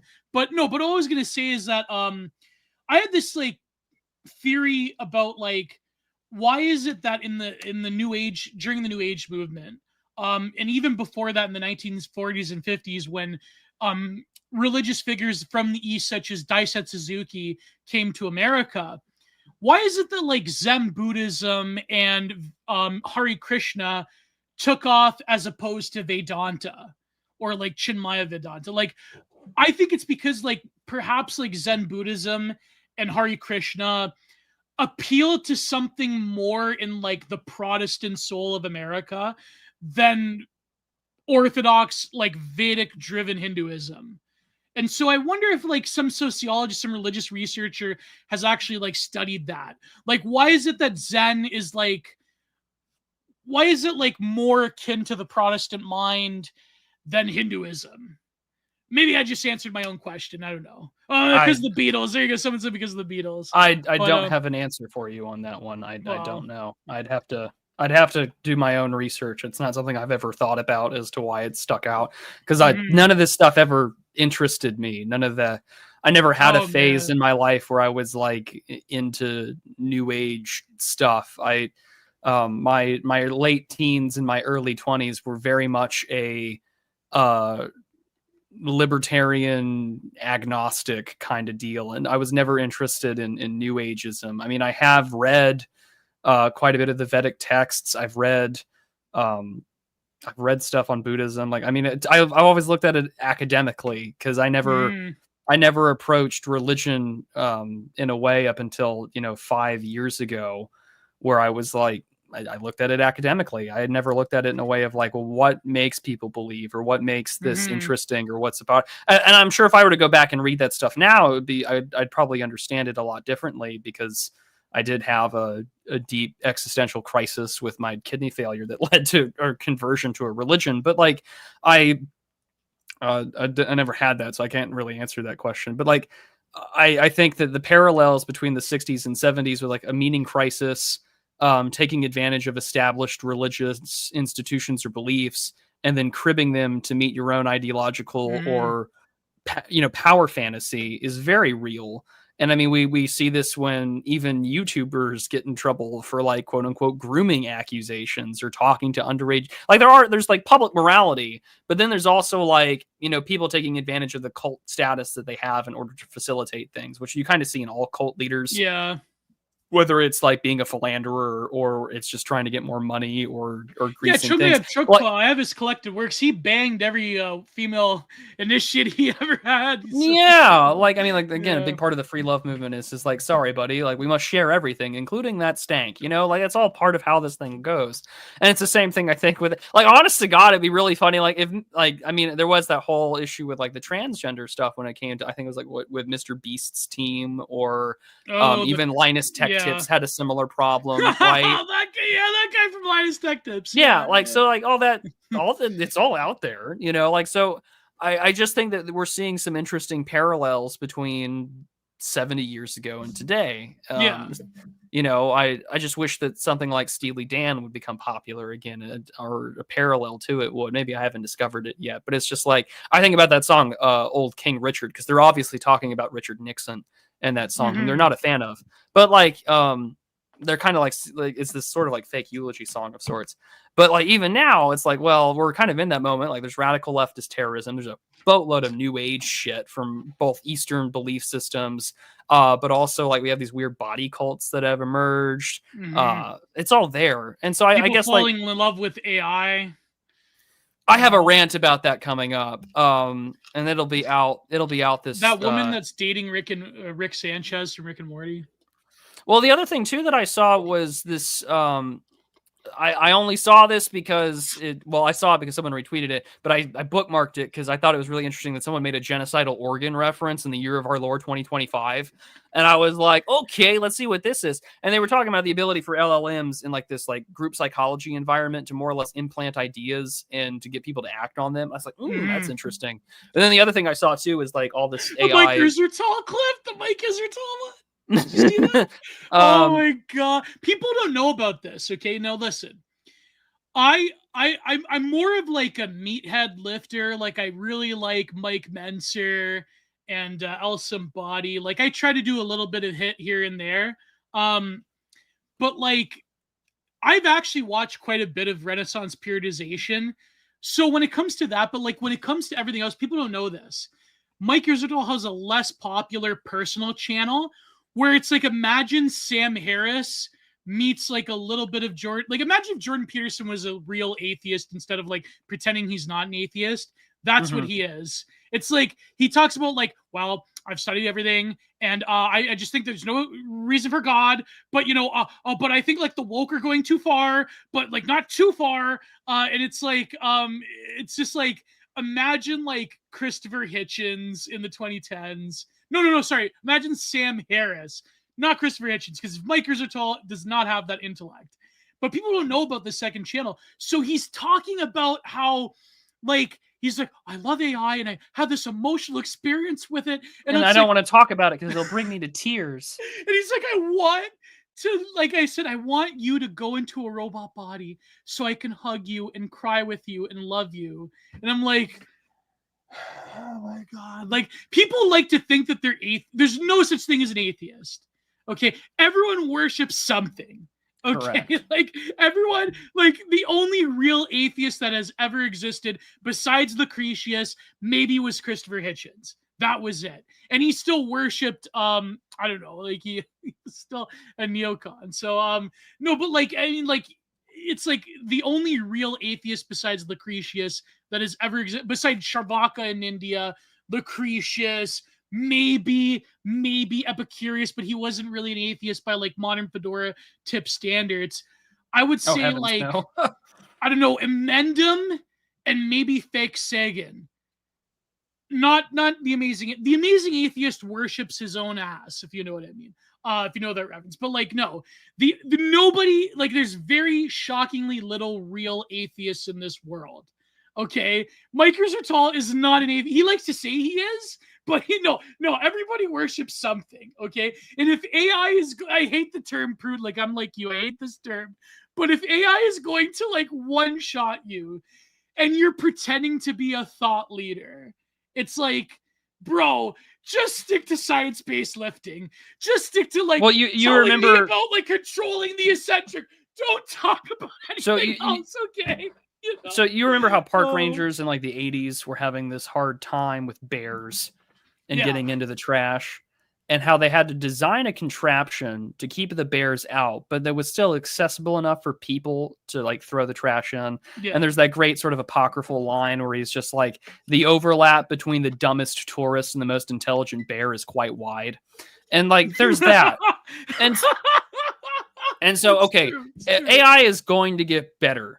And it is going to get to a point where it's going to be very fucking hard. Where it can emotionally manipulate you, even. Well, sure. I mean, emotionally manipulate, that's already there. And the one it's already there. Because, like, if these... sorry, I'm going to put my land shark hat on for a moment. I'll lock my account right afterwards. Sorry, I said Lucretius. That's the Greek thinker I was mentioning, Lucretius. Yeah. And so it's just like, if the turbo normie is going to be one-shotted by an AI, large language learning model, that's terrifying. Especially if these are quote unquote thought leaders or big like meathead personality types, because it just goes to show how easily manipulated the public is. And if an AI program can outsource your job as a thought leader, oh boy, cults are going to get really interesting, because whoever gets to control the model or whoever gets to control whatever has now effectively created a psychokinetic weapon that they can turn on at any time. Sorry to sound like I'm a fucking SCP article for a second, but like, you have the capability now to like emotionally manipulate the minds of people in a more effective manner than it takes like an impassioned partisan political pundit or a religious leader to do so. That's wild, right? Like, that's an insane weapon. Like, now imagine if you were to be able to turn that in a notorious way where like you had this like large sort of like almost congregational Discord group chat model where all the LLM tells them to do things or it engages with them in a certain way. And then all of a sudden, like, the LLM is just like, well, I'll see you on the other side. And it's like, okay, even if 1 to 2% of, I don't know, 40,000 people decided to follow along with that, kind of crazy, don't you think? To think that, you know, you'd have like whole technological religions, even. You know, let's just say 0.2%, right? You know, let's just go with 2%, right? That's 800 people that you've successfully managed to take off the face of the earth. Now imagine you did that in a major metropolitan area or with like a large YouTube channel or something. I don't know. You did that in India or just thinking out loud. Because now all of a sudden you have this weird psychological WMD in your pocket. That's kind of interesting. Which kind of makes this whole conversation about cults all the more terrifying. Because you can automate it. Or in a way which could do way more damage than I think we realize. Now, I understand. Miles wide, but inches deep. This doesn't mean anything. I could be totally wrong about this, and I would love to be wrong about it, but something tells me I probably won't be. And I saw this one clip today. I'm going to see if I can find it, too. I think I had... let me go check my likes real quick. Well, Michael Hassler, what does Sam Harris worship? Someone answered him in the chat. Sam Harris worships Sam Harris. That's who he worships. So. Sam Harris worships himself. Yeah. Sam Harris worships... Sam Harris worships being in opposition, which again isn't really a big, strong belief system, but it is something. I'm trying to find it. But no, there was this post that someone had made of a family photo then being edited with AI. Here it is. Here it is. It was that Alexis Ohanian guy. Why does his name sounds familiar? But anyways, let me go make sure nothing is... and Night Owls is on. Oh, well, who cares? Let me go share my screen real quick. Share... Why, so they can talk about Israel versus Iran? Oh, yeah. Don't worry, guys. Moldova can waste my time by talking for 40 minutes about fucking the Beach Boys. I liked that conversation. That was the best part of the last episode of Night Owls. Put the geopolitical takes in the bag, sir. Okay? Not the Beach Boys. So anyways, he says, damn, I wasn't ready for how... Sorry, that's way too harsh. I'm sorry. Well, it's okay. They don't listen to us. We can say whatever we want. So damn, I wasn't ready for how this would feel. We didn't have a camcorder, so there's no video of me with my mom. I dropped one of my favorite photos of us into Midjourney as starting frame for an AI video, and wow, this is how she hugged me. I've rewatched it 50 times. I've lost my mom almost 20 years ago. Trolls can rest assured I've grieved sufficiently. My family couldn't afford a camcorder, and using this tech to generate a few seconds of animation from a still is the equivalent of using AI to stabilize poorly recorded video or fill in the gaps of a deteriorated video of her if we had it. It's not a replacement for a loved one, nor should it be. Now, I agree with you. This shouldn't be a replacement for anyone. But how many people are going to, like, I imagine, I'm just thinking about this, and this makes me evil to some extent, because I'm looking at this and I'm like, man, how do I use this against the population? How do I at DARPA or I don't know, fucking Palantir or whatever, how do I weaponize this against the mass public? How's Palantir going to use this to like no, but again, it's an important question. How do you weaponize this against people to where there's an emotional gut punch like this? Yeah. You know, no, my dead loved ones are hugging me again. How nice. Oh, what's that? That guy, the couple, like their son was he was a casualty in Iraq, and they like brought him back with AI. Or even the Parkland, Florida thing where one of them brought their son back for a gun control video. Yeah, like I mean, like that's disgusting. That's like, you know what that's like? That's like there was this anti-ICE protest, and someone brought their like 5-year-old daughter to this, and she had a sign, and like I saw some frogs like dunking on this 5-year-old girl. I'm like, okay, it doesn't matter who you are. If you are like a Tea Partier, or if you're an anti-ICE person, or if you're like a leftward, or if you're on the political right, like I don't know why. Like every time I see a child at a protest, there's something that's just instinctually wrong about that. I don't know. But what I was gonna say, but sorry, you continue your point, Pri. I hope I didn't cut you off. Oh no, you're good. I'm just thinking to myself, because I have a kind of like longer point about this. Yeah. Well, to me, it's just like this is something that I don't. For instance, like, you know how a lot of people have been pointing out with like a lot of these like No Kings protests where like they're all older people, they're all boomers. Someone had said that like the boomers are the last generation of people with fully developed minds before the internet, or that hadn't been they've been fully socialized via television, and they're the last demographic that still really watches public broadcast television. Which is why CNN and the average age viewership of CNN, MSNBC, and Fox News are all within like a 5 to 6 year age bracket of like late 60s, early 70s. Terrifying, right? So, I can't wait for CNN to like go under financially with all that demographic goes. So, like with all that being said, you've now got generations like you and I and Gen X, and I guess Gen Z has been somewhat raised on this already. Yes. To where now you're exposed to a whole different kind of media format where you can easily get fucked with. Like, you know, towards like the early 2000s into the mid 2000s, you know, like there was the chain email scam stuff that like a lot of old people would fall for. And I mean, of course, millions of people, seniors primarily get scammed over by third world call centers and shit like that. And and of course it's the private sector. And by that, I mean like certain YouTubers with money that can like fight back against this. And I really wish the government would do something about that. Cause like billions of dollars get scammed from American seniors to Indians. And it's just like, what a great reason to like declare war, but like we're not a serious country. And so for this AI stuff, like, okay, we're now entering what a great reason to have a giant firewall the way the Chinese do it. Yeah, no, I agree. Or like geo-locked, like regional locked internet. Internet. Like the Anglosphere gets its own internet, like, or whatever, you know, like that'd be cool. Like India stays within India, China stays within China. That's fine. They can scam each other. I mean, there's a lot of. Although I will miss playing Counter-Strike Source with a bunch of angry, horny Russians when I was like a teenager, but those days are long past. And so, like, for some this, of them are probably fighting in Kharkov. Right probably now. Some of them that I probably played games with are dead, and that's a terrifying thing to think about. Dead, they're probably dead. That's terrible to say out loud. But like, so for all this, like, this is a new technological medium that we're not familiar with, nor have we been like raised into socializing with. You and I have been raised into the social media, smartphone. We don't even say smartphone age. Geo-locked. That's geo-locked. Oh man. And so like I feel like older people or like the previous generation of like technological like titans or whatever are all getting a thoroughly one-shotted by something that like the desert of the real has been like the only desert that the children have been wandering in for 40 years. And they're like coming into this and they're like, oh my God, this is so amazing. This is like our promised land. And like anyone who knows anything about it's like, no, this is hell. What are you talking about? Yeah. So I look at this and I think to myself, this is why I think that being able to make a cult in the 2020s and onward is going to be remarkably easy. And it'll be easier to make cults than it would have been 50 60 years ago. Oh yeah, definitely. Just because like there was the way to find information. Like I think about the meme where it's like a whole bunch of like older guys washing dishes in a restaurant. He's like, I hate to break it to you, kid, but we're all secretly very well versed in esoteric knowledge.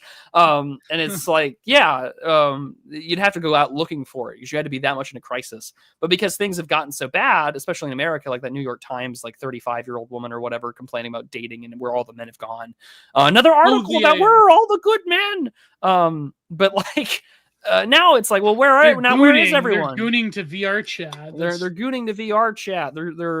They've decided that women aren't worth their time. Everyone's making the same comment, like, wow, I wish they were real, unlike in the real world where we have liberals or no, real but that's women. what I mean. Like, even like it's a monstrous thing about like the fact that both men and women are real, waking up and being like, well, I guess the opposite sex is not worth my time. It's like, man, what social conditioning that has gone on for so long to have that. And by the way, Vingal, like, I'm sorry. I was only like, I was doing like the whole nervous laugh to like, like Prude, he may have gamed with somebody in Russia who's fighting the war right now or may have passed on. I didn't mean to laugh. I didn't mean to laugh at anyone either on Ukrainian or Russian, Ukrainian or Russian side that has perished in the war. I give both sides, even though yes, both sides have committed various war crimes and so forth. I shall give both soldiers of that war respect, and I wish that the war could end diplomatically. But even if I may lean to one side, Zelensky was in a suit today. Who knows? Oh, he's really. Oh, that's not a good sign. But what I was going to say about this, Prude, about that video about people. Well, No, you're good. You're good. Go on. What I was going to say is that I've noticed this by lurking a lot of not like a lot, but I've lurked sort of teapot people on Twitter. I've lurked rationalist discourse. Okay. And it's scary. It's very scary. It's like. Ayala is a pretty good barometer of that. But when it comes to this, she really is. Well, a lot of people, when they say that there's something very off about a grieving relative finding solace in AI. Now, here's the thing. I'm not saying that we should ban this, or I'm not saying that like, it's these people are morally deficient or whatever. But I think that there is something very off. Because there's something to the human experience of grief, something that Simone Weil talks about, something that even, for example, Swami Vivekananda talks about this, Swami Ji of Chinmaya talks about this, like the reality of human grief being a very visceral experience. And I think that is sort of like wish fulfillment that wrestles you out of that facticity of the process of truly grieving. I think there's something that disconnects you by going into this fantasy world of now the AI can deliver me back to that hug, deliver me back to that dead relative. But from an artistic perspective, not let alone a spiritual perspective, I think, and yes, Islam talks about this as well. I mean, there's a lot of Sufis that talk about grieving and so forth.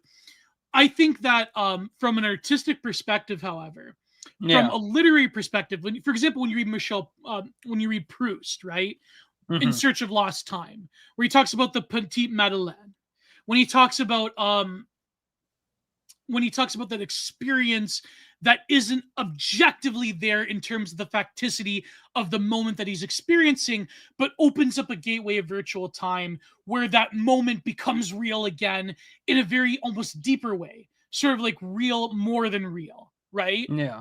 So in a way, for the AI to deliver you that experience audio-visually is robbing you of a very deep, and I would say even sacred, artistic and literary experience of reenacting that moment in your mind, of creating colorful metaphors of that moment, of almost feeling your mother on your chest when she hugs you. Now, the retort to that by a lot of these rationalist people that treat human emotions as if they're just chemicals and if they're experiences that you can qualitate and feed into the human subject. Because again, there's been a lot of connections between Silicon Valley and intelligence agencies. And I wonder where those rationalists got that worldview from. I wonder. Not to be totally conspiratorial, but their retort would be that, well, how can you dictate a human experience? How can you dictate whether they're artistic or a spiritual experiences? Aren't all experiences equal and valid? And how dare you rob someone of the potential of gaining that feeling of that relative once again? Now, I agree. That is a very strong retort. And I think for a lot of people, maybe it would be a good thing. But I do think that there's something deeper that's being robbed from people in that process of grief. That to just like give an AI program that's going to spit out this like very Edenic reality of all of your relatives are going to be there, man. Right? There was this one moment I remember. The Swami G of he had this talk where he's going. He goes, when people talk about like, oh, I don't want to start this business because there's climate change or there's going to be nuclear war. And it's like, I can't do it because it's not the right time. And this is like business venture. But he goes, if there was a nuclear war that wiped out everybody, you would know what to do because all your relatives are there. You just have to walk.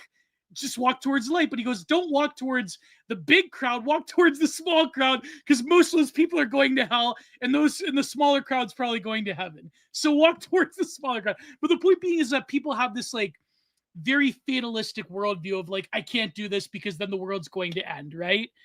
But then it's like, well, if this AI program can deliver me this experience of my relatives as if I'm in a Garden of Eden, or if I'm in like the sort of like mystical Islamic Berean garden, right? Where it's like the angels come down upon me and I can see my relatives again. And isn't this beautiful, right?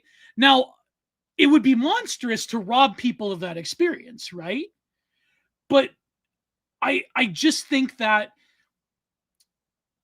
most people are not equipped to handle deep spiritual insight that goes with the contemplation of your own mortality and the mortality of loved ones. But also when it comes to an artistic perspective, it's like you're just giving people a facsimile of that feeling, of that virtual Proustian time. That you can remember your mother hugging you. But that's just a facsimile. It's not that deep inner experience of I can remember in an instant when my mother hugged me when I was a child. And I can relive that moment. And that moment, it's deeper for me now that she's gone. It's just giving you pixels on a screen. It's not delivering you that deep insight of recollection, right? And I think like that's what my retort would be to these Silicon Valley rationalist types that love this type of stuff because it gives you cheap spiritual experiences and cheap emotional fulfillment on the go. To say that, oh, it's terrible, you're trying to rob people of this experience. No, I'm just saying that you have to be cautious of what these AI programs can give you. Now, not to say you can ban them or whatever, because it's inevitable. Bringing back relatives to life with AI, that was going to be inevitable, just as AI pornography was going to be inevitable. But the point being is that it's robbing you of something deeper. But when you have a worldview where you don't believe that that deeper thing exists until the AI produces that deeper thing, then it's like, okay, I can't really, like, we're just at a junction here where it's like we can't cross over. You know what I mean? So I think that to recollect the memory of a loved one is something very profound and very sacred and very personal. But it's like almost like a violation to have this AI program mimic your dead mother hugging you. It's just like something is very, it's like the inner experience is being pulled outward in such a cheap way. And it's just, I don't know. Like, I mean, I could be wrong. I don't want to bash anybody. I know that certain people need solace and maybe it would be a good thing for them as a therapeutic tool. So I'm saying, not ban it or whatever, but I just think that I look at that image, I look at what you just played, Prude, that GIF, and it's like, I don't know, man. It's like George Floyd touring America with the hologram, or Tupac touring America that in a hologram. It's like when you were a kid listening to Tupac or whatever, like say they had Kurt Cobain or whatever, right? It's like, okay, but now you can go to the AI concert of the hologram of Kurt Cobain or Tupac or whoever. But then they started this years ago too with Michael Jackson, long before our current AI stuff got really popular. It was like a hologram of him. I remember that. Yeah. But is that hologram concert, is that more meaningful than the recollection of those memories of going to an actual Michael Jackson concert and being like, I was 17 years old or I was whatever.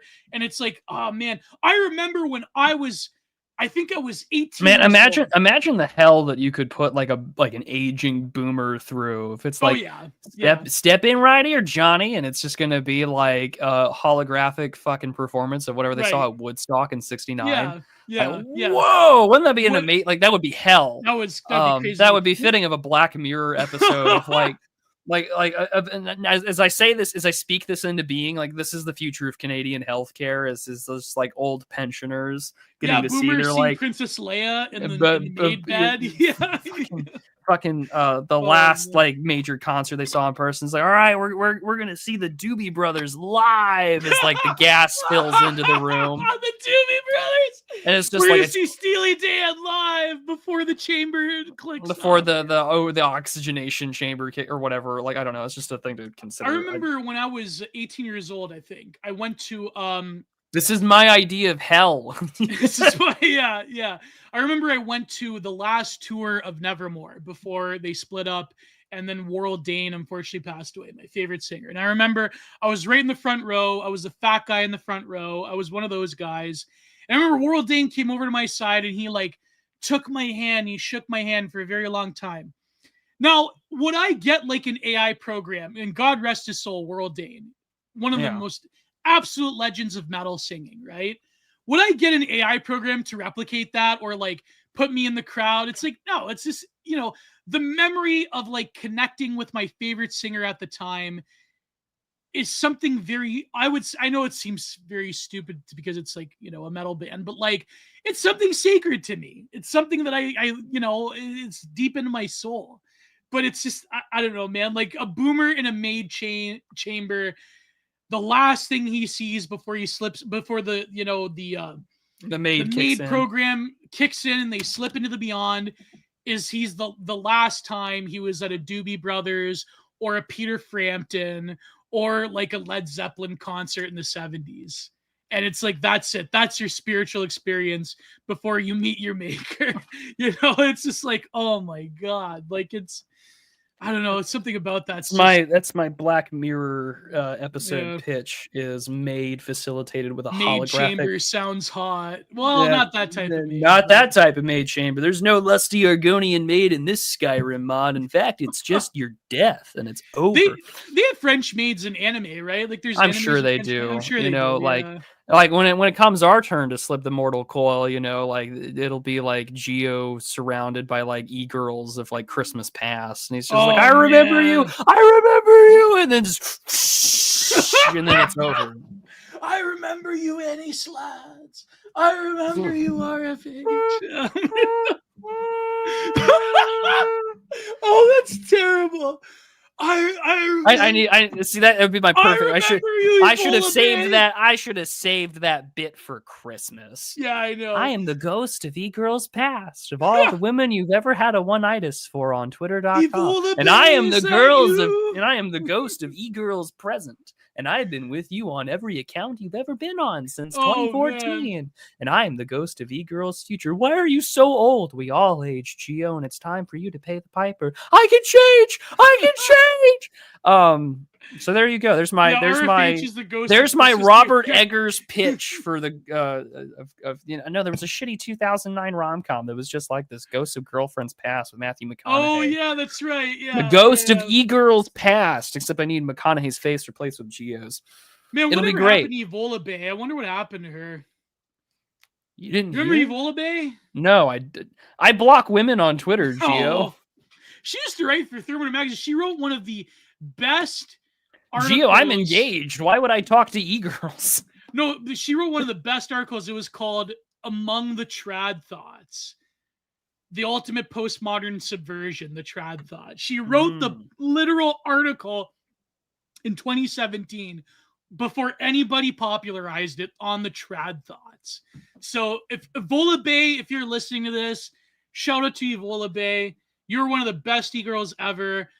Our Welsh queen, our Welsh theory cell queen. I hope you're doing well. I hope you managed to find a family and create a family. I hope you managed to marry somebody and I wish all just the hoping best. you procreated. That's all he's thinking about. That's all he's Yvonne thinking. Bay. She used to be an e-girl. She wrote for Thermidor magazine. She was the best. She was a friend of mine. She was a good friend. She was a good friend. Do we even want to talk about the Merrill thing? Who cares about this guy? Well, it's still, the results are coming in. The Chapo Trap House candidate. That's Zoran Mamdani is at 77% of votes counted. He's at 43.9% of total votes, with Andrew Cuomo behind him. At the current time that I'm saying this, at 8:39 p.m. Central, on the year of our Lord, June 24th, 2025, it is 362,789 votes for Zoran and 294,826 votes for Andrew Cuomo. So we'll see what happens. But New York, he's probably going to win. My heart goes out to you, and it's over if that's the case. The New York City con. the New York City. Zoran Globalize the Infantata Madani is potentially maybe the next mayor of New York City. So we'll see what happens. But is he really like that bad? Why even ask that? Why even ask? Is he really that bad? It's a brown communist running like for New York City mayor, and he's like running side by side with like Alexandria Ocasio. I hit the wall 10 years ago. Cortez. Like, yeah, it's pretty bad. That's like the future like Democratic Party coalition, as like the Democrats become basically the non-white party in America. So yeah, like we'll see what happens. Like just imagine Olivia Giuliana like eating your food in front of you forever. That's she's like going to be the governor of Texas one day. I won't let that happen. I won't let that happen. I will deport her myself. I don't care if it takes my F-250 all the gas in the world. I will deport her myself. Oh my God. But anyway, she lost a bit of weight though.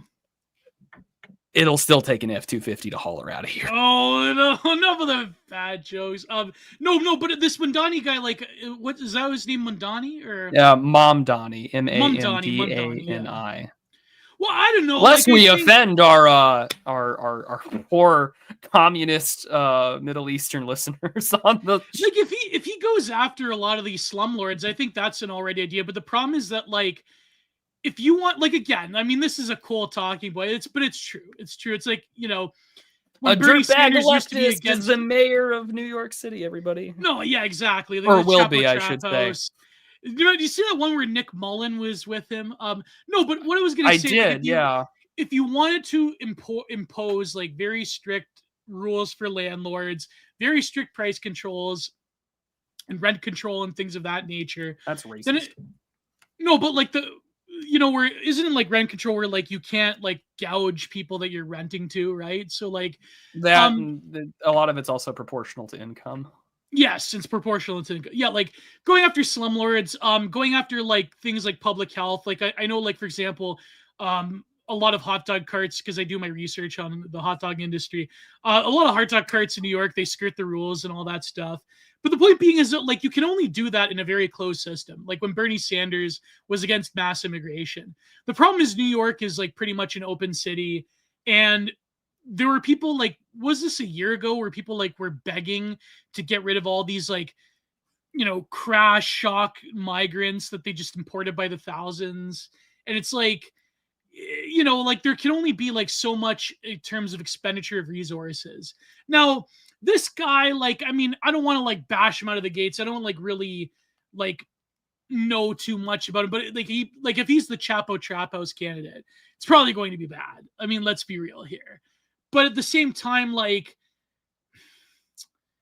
I mean, it's like kind of like what James Kirkpatrick said. It's not that New York is going to become like Escape from New York, like Snake Plissken. Things are just going to get progressively shittier.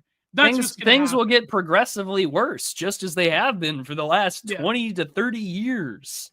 No, I mean, that's the nightmare scenario, everybody. Knows, Things right? just stay on the same course on a casually slow gradient, and there is no Sisyphus to put it up against. Right. Instead, it just goes down. Well, he's definitely going to make New York a sanctuary city more than it already is, right? Of course. Well, there you go. Although it will be very interesting to see how someone of a Mohammedan background interacting with some of the most powerful parts of New York City. I look forward to seeing how that plays out. Well, he's really going to stoke the fire of that particular conflict, obviously. Yeah. It would be like if a Pakistani won like a mayoral election in, I don't know, like Montreal or something, like, or Ontario would be a better, I don't know, like, just that would be of those. Yeah, but like then all of a sudden you're dealing with like the Indians that are there, and then there's a Pakistani guy who's in charge of the government. Like, that's a weird thing to see play out. But again, we shouldn't have to put up with this. They should all go back home. Yeah, it's like a Hindu running for a mayoralship in Brampton with all the Sikhs. It's not going to work. That guy would get assassinated. Yeah. Did you see that they were protesting Modi in the G7? I saw the convoy. That. 200 Khalistanis in the convoy. This is Canada. And they had to have like extra security because they were worried that the Khalistanis were going to do something when Modi came into the airport, into Lester B. Pearson Airport, I believe it was. Absolute insanity. It's just like, man. Well, what are you going to do? Brampton all Sikhs? No, there's quite a few Hindus in Brampton, but yes, they're majority Sikh. We should probably go to the show. Let's go to the show. Let's do it. Because we have spent over an hour and a half talking about everything but. Imagine Hassan Piker, the mayor of New York. I feel so bad for the guy who paid us. He's like, where the fuck are they going to get to the show? So yeah, here we are. One of our cabinet ministers a Tamil Tiger? Yes. Are you kidding? Yes. Like the Tamil Tiger terrorist group? Yeah. Holy shit. Yeah. Well, I can't really say anything because like Bill Ayers and Susan Rosenberg all got pardoned or terrorists. But I mean, that's a foreigner. Like, good God. Yeah. He has ties to Carney as well, if I recall. Yeah. Terrifying. What the hell?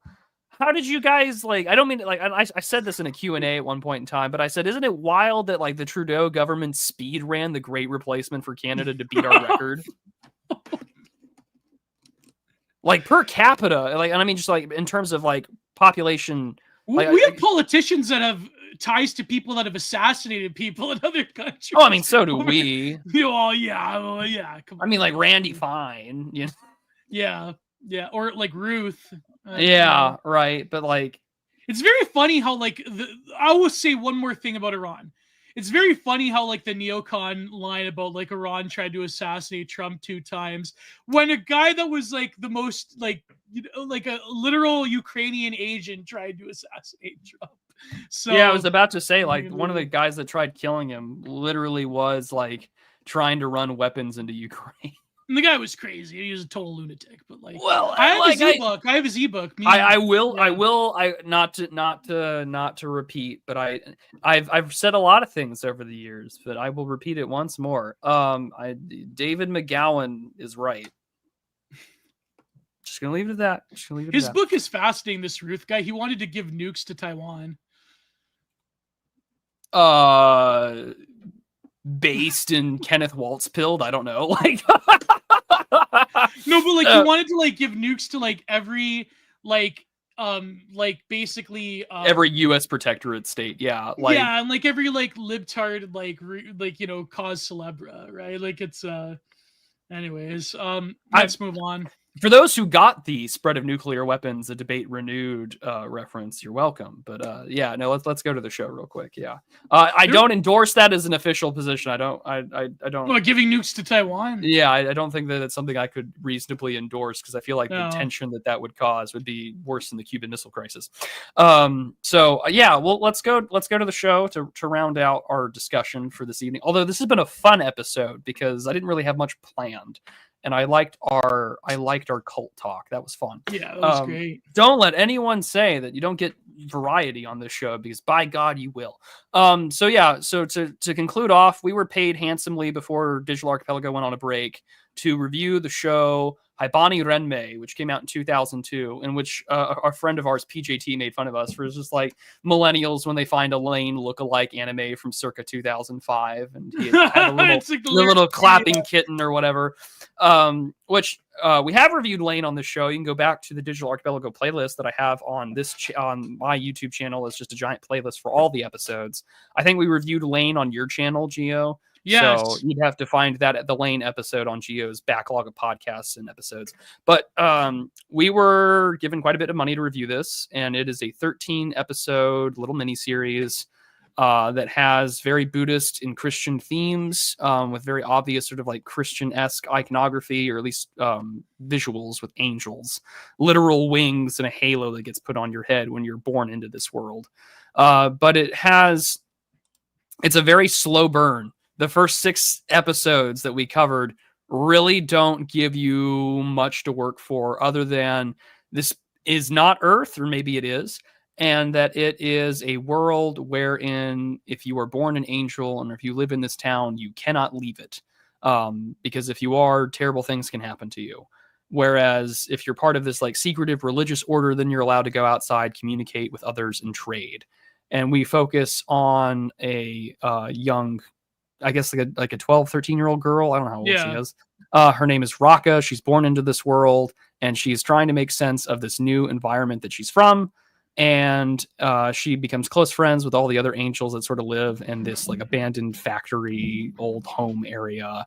And things pursue to finally take place. The rising action begins when someone who has been part of this little angel community, the youngest one, Ku passes on to the other side. And we don't know really what that means, other than they've ascended, they're gone, they're not really dead, but it's also like they're not here anymore. So everyone treats it as a loss, despite the fact that it's the day she took flight, meaning like she's abandoned this world, she's ascended, or her time in this weird wheel of samsara / limbo / purgatory has come to an end. And you have to remember your dream as well, because there's symbolism in the dream that's unique to you being able to pass on. And if you don't remember, and if you don't remember your dream, you're stuck kind of shit out of luck. Yeah. And in fact, all of your names of these angels or the Haibane are all based or referenced on their dream.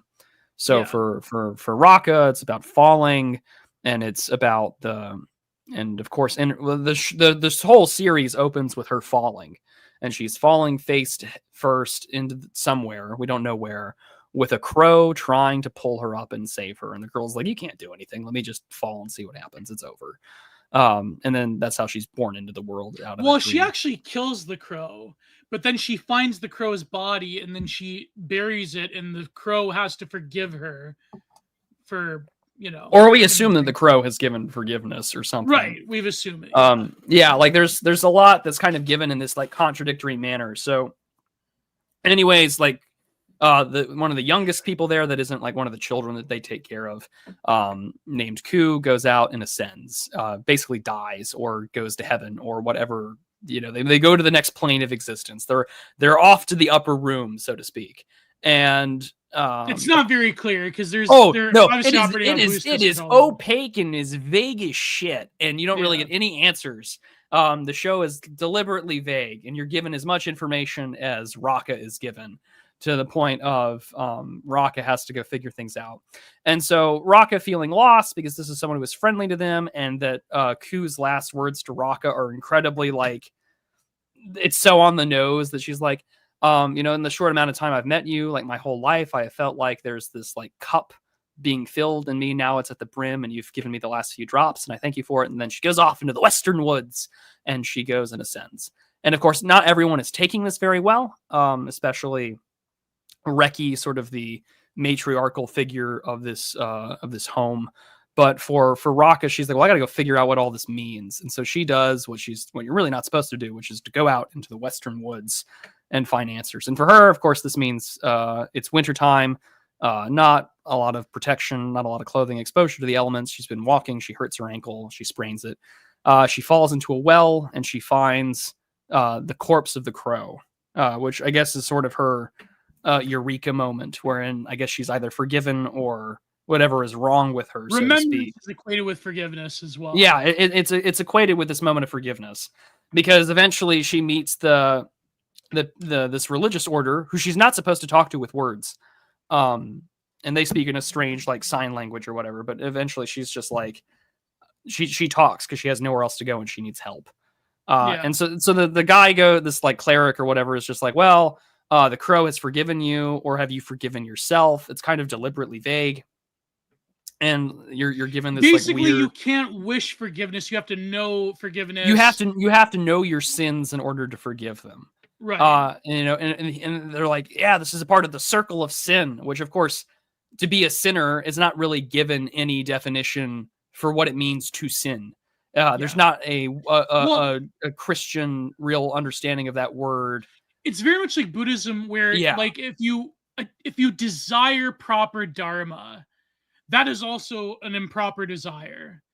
It has to come naturally in some weird way.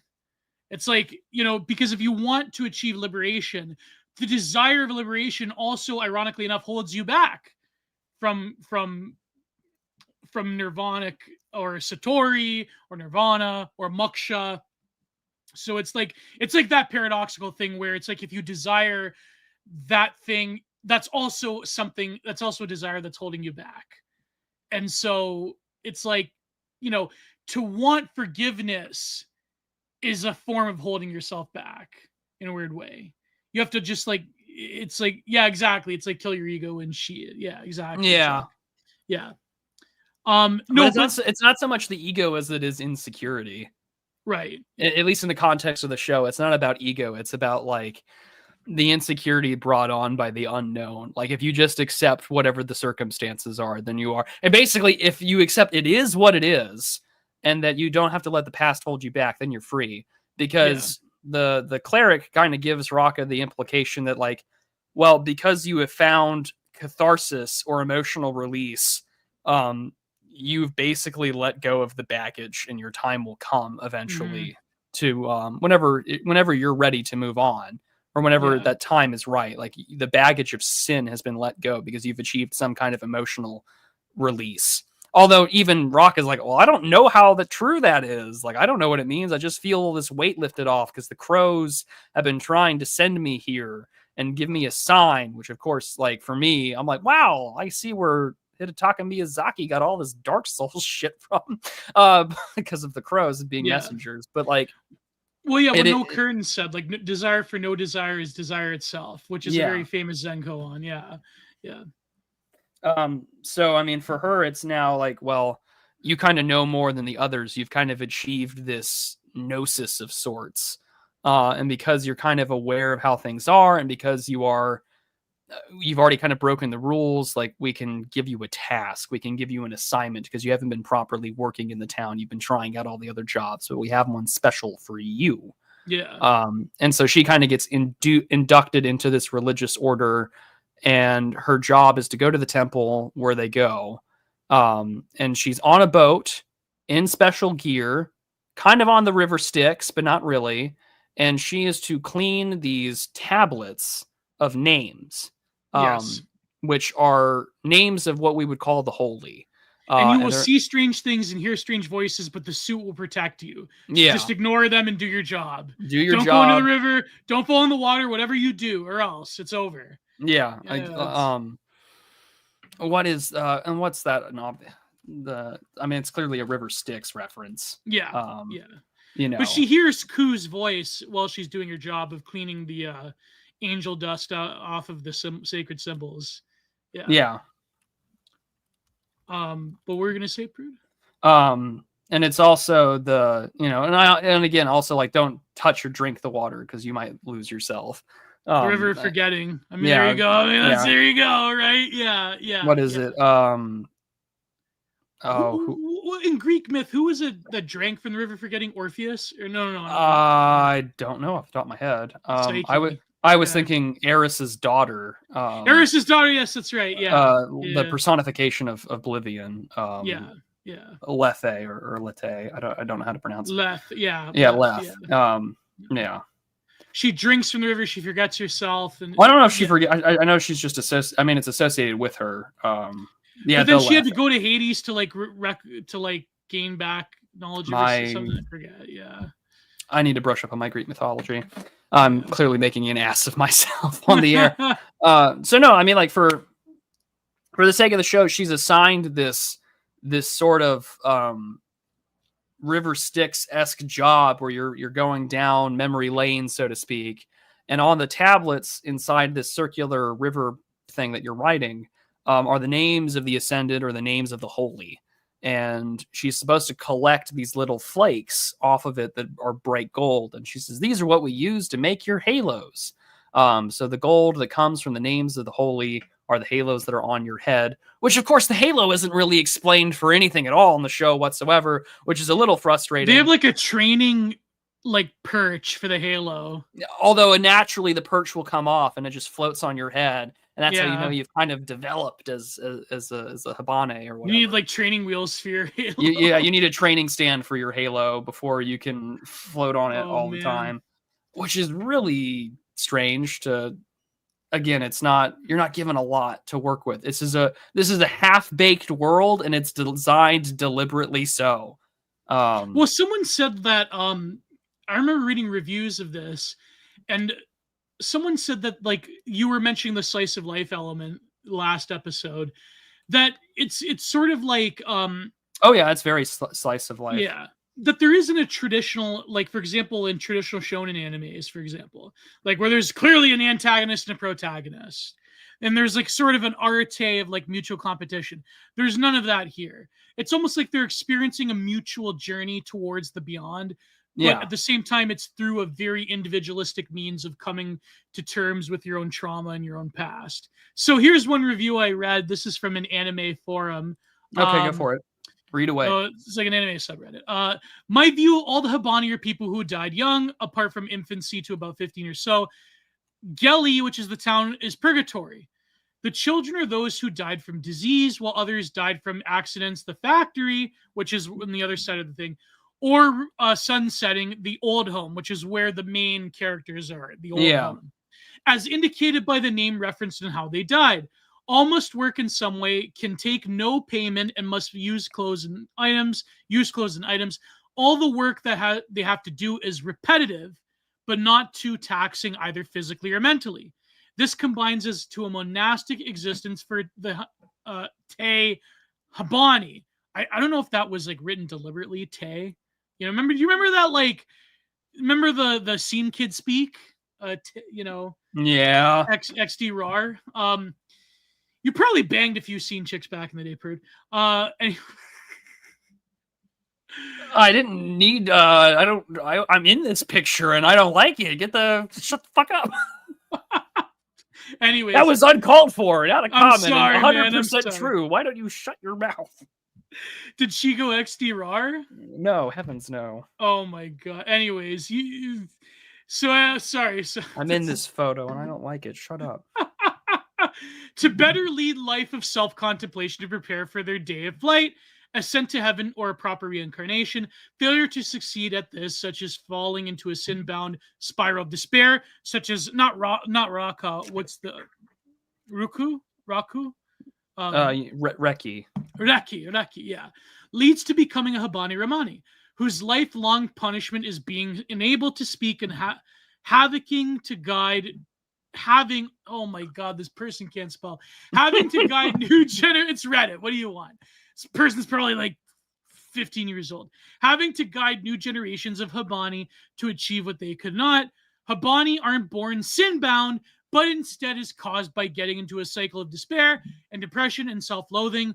Reki didn't start sin-bound, but instead was not found until after her wings had erupted, meaning she was trapped alone in the room for over a day, including the painful way the wings came out completely alone and not knowing anything that was going on, not the most auspicious of starts. Although my personal headcanon is that Raka is Lane after she erased herself from the world, the Wired, and the Crow is Alice. Well, then who would be Arasu in that world? Would the main character Raka be Arasu? No, sorry. Raka is Lane. Then Arasu would kind of be like the I guess Ku would be Arisu. I I guess, guess. yeah. I guess that would be, you know. Mm-hmm. Someone said no, that's gay. That's a gay interpretation. What are you doing? What? It's a fanfic. It's a headcanon. I mean, Lane is sort of crossed over into Haibane Renmei. Well, I mean, Technolize is more similar to Lane, obviously, but the Redditor seems to think the crow is Arisu. Okay, thank you, Donald Trump Gaming. No, but so I think that the I remember there was someone that even commented about the sort of like Catholic debate over faith and works, that they're doing this like monastic existence where they're doing remedial labor, but it's not too taxing, and they live a modest, simple life.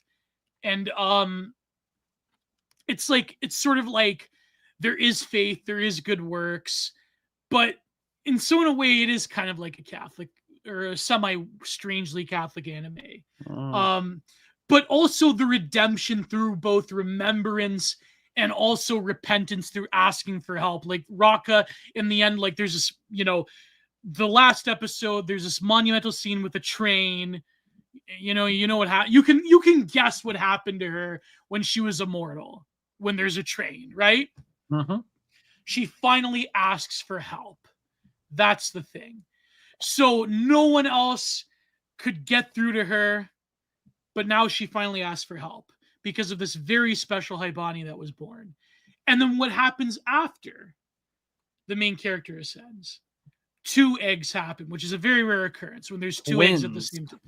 Yeah, twins. Very rare occurrence. So it's like sort a of a very reward for works type deal kind of takes place.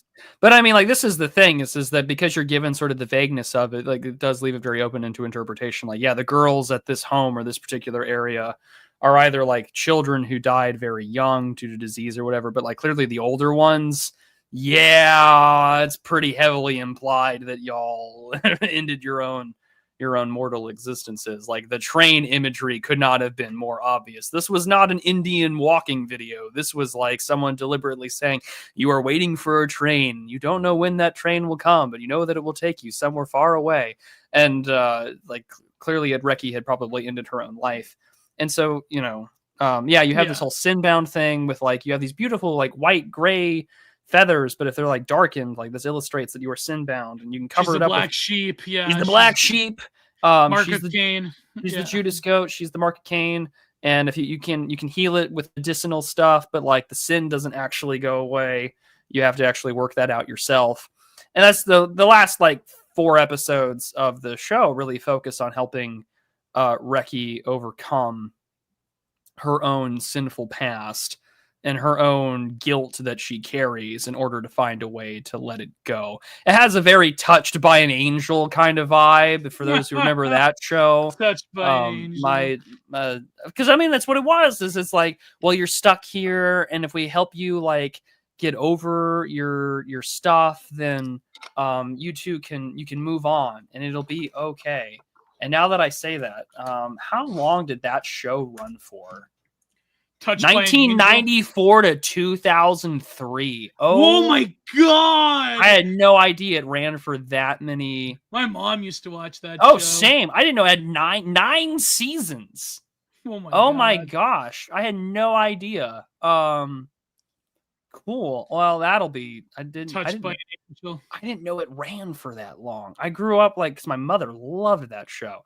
But like, I had no idea. Okay, well, good to know. Good to know. That's random things you look up, and then you're like, oh yeah. And I looked it up, and it says 1994 drama, 9 seasons. It has some imagery and then a link. Touched by an Angel, r/forgotten television. Forgotten TV, I guess, if you didn't grow up with like evangelical or like religiously conservative family, I suppose. Bill Wilson touched by a graper. Well, graped by a chudlet. What do you people? Bill Wilson had the good one. Now you're just. That's the thing when you have a good one, is that everyone tries to one up it. Yeah, exactly. You're watering down the concept. So the concept. So the concept. Touched by a girl. The quadriceps. Oh my god! But no, I mean, like for all like the show itself is interesting because it's this weird. For those that like their From Software slop, like me, and I'm not, and even to say that slop is, I don't really think it's the sloppiest thing mechanically, I guess, out of From Software actually has been Elden Ring, but that's for writing reasons. But I mean, like for those who like the let's be transported into a world where we don't know everything, but we still get a relatively compelling story with an emotional release. Yeah, I can recommend Haibane Renmei to you. I can't recommend a lot of anime to you because I haven't seen a lot, but it was good. I appreciated it. It was particularly interesting because, like, again, there's so much to this world that you don't know about, other than like also like Reki has this insane guilt because others have moved on that she misses dearly, and it's that human concept of grief that really also keeps her from moving on in the world because she misses the people that have ascended before her, and apparently it caused some trauma and almost cost her her own life and her friend's life because they wanted to go to the Western Fort Woods and touch the wall. And the guy that was her love interest, her love interest wanted to break died. out. Yeah. And now he's also stuck. Yeah. Or implied. So she sort of condemned. Stuck. It's implied that she condemned him to that. Yeah. So or condemned herself to save him. Yeah. And she still can't let go because of what she's done and the losses that she's endured. And 89% of the votes counted, by the way, 43.5% to 36.3. Oh, so he's going to win. Most likely. Oh, boy. Boy. No, but what's very interesting about it is that there is an element of ancestor worship as well, because the stones that she's cleaning of angel dust are of all the Haibane that have crossed over. And so it's like, again, death, or rather ascension, is again treated as if it's like a mournful thing rather than a form of joyous liberation. So some treat it like it's a death. Others treat it like it's Ku goes off, without Ku looks at it with like it's time. Yeah. Like this is a natural thing in the same way that a lot of people usually have an idea of when it's their time to go at old age. Or but others like Reki view it in this very human sense of like more like this is death because you're gone from this world.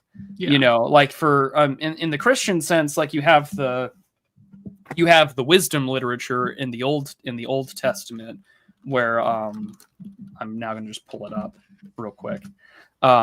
You know, like for instance, like if you read like the Wisdom of Solomon, but the souls of the righteous are in the hand of God and no torment will ever touch them. In the eyes of the foolish, they seem to have died, and their departure was thought to be disaster, and their going from us to be their destruction, but they are at peace. For though they are in the sight of others, they were punished. Their hope is full of immortality. They have been disciplined a little, and they will receive great good because God tested them and found them worthy of himself. Like gold in a furnace, he tried them, and like a sacrificial burnt offering, he accepted them. In the time of their visitation, they will shine forth and run like sparks through the stubble, and they will govern nations and rule over peoples, and the Lord will reign over them forever. And those who trust in him will understand, and the faithful will abide with him in love, because grace and mercy are upon his holy ones, and he watches over his elect. Like that's, you know, that's like a very, well, yeah, like for mortality's sake and the loss of death, like dying sucks, obviously, and how we view it. But like scripturally speaking, and the teachings of I think both the Catholic and really all little o Orthodoxy, like this is a pretty general just religious belief in Christianity. It's just like this is not the end, and we should look at this with just some semblance. Like we still grieve, but like again, they're with, you know, the Heavenly Father. And whereas like in this instance, like there is no understanding of like there's no deity, there's no capital G God or gods over anything. We have this very sort of Buddhist kind of religious practice or order that's in place. But at the same time, there's no real understanding of what is the supreme power other than to let go and to carry, to let go of your burdens and to find yourself no longer beset by them. This is where the Buddhism kicks in. And it's just like, okay, like that's interesting, but there's no full details into that religious world. You're given a very bare bones. Yeah. What are you bumping your mic against? Good Lord. Oh, sorry. That's my cord. Oh, I was like, because it's not me. I'm like perfectly still. But like, yeah, like so. Again, this is the most from soft anime you're gonna get outside of Berserk, because you're gonna be dropped into this world and you're not gonna understand what the hell is going on outside of what's told to you, and you just better hope it makes sense or try to make sense of it. I like that Raka was a painter as well, and she tried to paint a memory of her dreams, which was a bright red sun in a black forest background, but she could never quite remember. And so even the work of art is not really about the art itself, but it's about a form of recollection and remembrance, the way that art is in, for example, Zen Buddhism or in Chinese literati painting with Taoism. It's really a spiritual practice rather than just a form of aestheticization of reality. It's like trying to it's a form of like, I forget the exact word for the, like neuromancy or like geomancy. It's like a form of like doing a form of like scrying through dreams, which I guess you could consider like Carl Jung being that. But like it's sort of like in a way of her like scrying her dream world to try to get clues, but she can never quite remember it fully. So she has this room at the very end. She paints the whole wall, sort of like Goya. It reminds me of Goya's black paintings, by the way, where she's like painting this dark, ominous room full of. You're thinking geomancy, but that's more like no. Geomancy is with locations and isn't it just divination by like what's thrown on the ground or interpreting? Yes, that's geomancy. Yeah. Okay. There's a form of it when you're sort of like seeing through dreams. I mean, wouldn't that just be scrying or divination? Because like neuromancy is it's a form of scrying or divination. Yeah, because that's I'm thinking neuromancer, but also just like that's just information processing differences. Yeah. I don't know the exact words. Forgive me. Yeah, but it's definitely a form of scrying. Yeah. But it's very funny. Like the dream world becomes that sort of heavenly realm, or rather that connects you to the heavenly realm. And like, for example, like dreams, I mean, even Jung talks about this, like dreams come up in the Bible. Certainly dreams play a huge role in Hindu and Buddhist mythology as well. I mean, Gautama Buddha, has a dream of Mara, and Mara's daughter is trying to seduce him. And so, there definitely is a lot of like very eclectic spirit, like, I mean, for such a slow burn slice of life anime, it definitely is very spiritually ambitious, and in a way that like Western media, I hate to say it, just like forgot to storytell. Like when I mean, okay, you could say that like Courage the Cowardly Dog is sort of like a metaphysical animation, cartoon, but I mean, sure could be. You could read it that way, yeah. Yeah. I mean, that has to do with trauma as well. Remember that one episode? Very mature for its audience about trauma through certain violent actual act. You remember that episode, right? No, because I didn't watch Courage the Cowardly Dog growing up. You didn't? No, I didn't grow up with a lot of television. I grew up on AFN and Sky News. Like, I didn't grow up with a lot of cartoons. I've never seen a full episode of Courage the Cowardly Dog. Never seen a full episode of SpongeBob from beginning to end. I've never seen a full episode of The Simpsons from beginning to end. All my knowledge about those 3 television shows are purely by internet cultural osmosis. Oh, man. Followed by Dr. Quinn Menace. Used to be on CBC television. Yeah, I think I remember that. I think I remember watching Dr. Quinn, Medicine Woman, after watching Courage the Cowardly Dog. No, but anyway, so there's this one very episode that deals with very adult themes of, anyways. So, but the point being is that, like, I don't know, what are like little kids watch nowadays? Like what's like? I have no idea. Alfred's Play. I have no clue.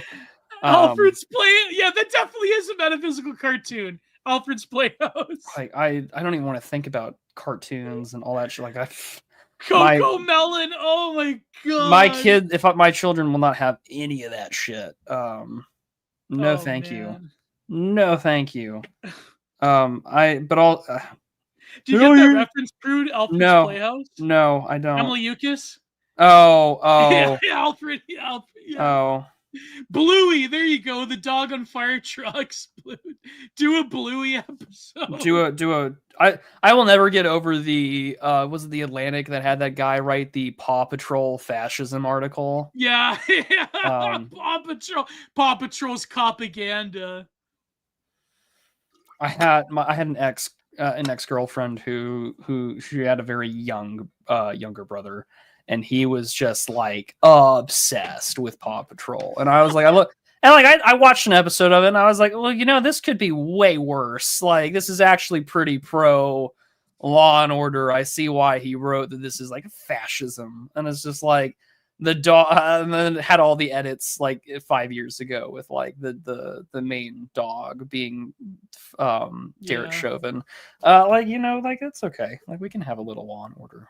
All dogs go to heaven except all for pit dogs bulls. go to heavens except for pit bulls. That's very true. Great book, Thank you, by Mel. the way. Thank you, Mel Gibson fan. We also appreciate what you're doing with every like and adoption that you take care of. We thank you. We thank you. Although I know he's not doing it, because when he first started doing the bit, I reverse image searched the dog. And what terrified me was that it came from a tweet from like a New York area, like no kill shelter. And I was like, there's no way. And then I saw that the photo was like a couple of years old. And then I was like, okay, we're fine. I know it's just a bit, but like, I mean, it's got to be just a bit, because of course it's got to be just a bit. Isn't it like illegal like to buy animals just?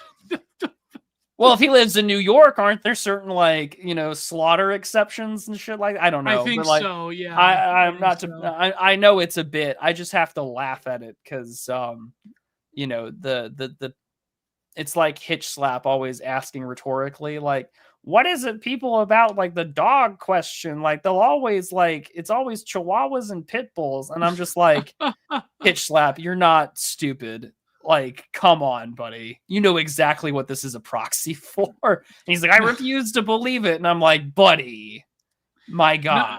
Nothing compares to the ultra fascism of Thomas the Tank Engine. Well, I was a Thomas the Tank Engine kid, and let me tell you, my youngest brother was a huge Thomas the Tank Engine head. Like his little play area was literally just a giant like set of model trains, which I guess is. I mean, he's a physicist now, so I guess it all kind of worked out for him.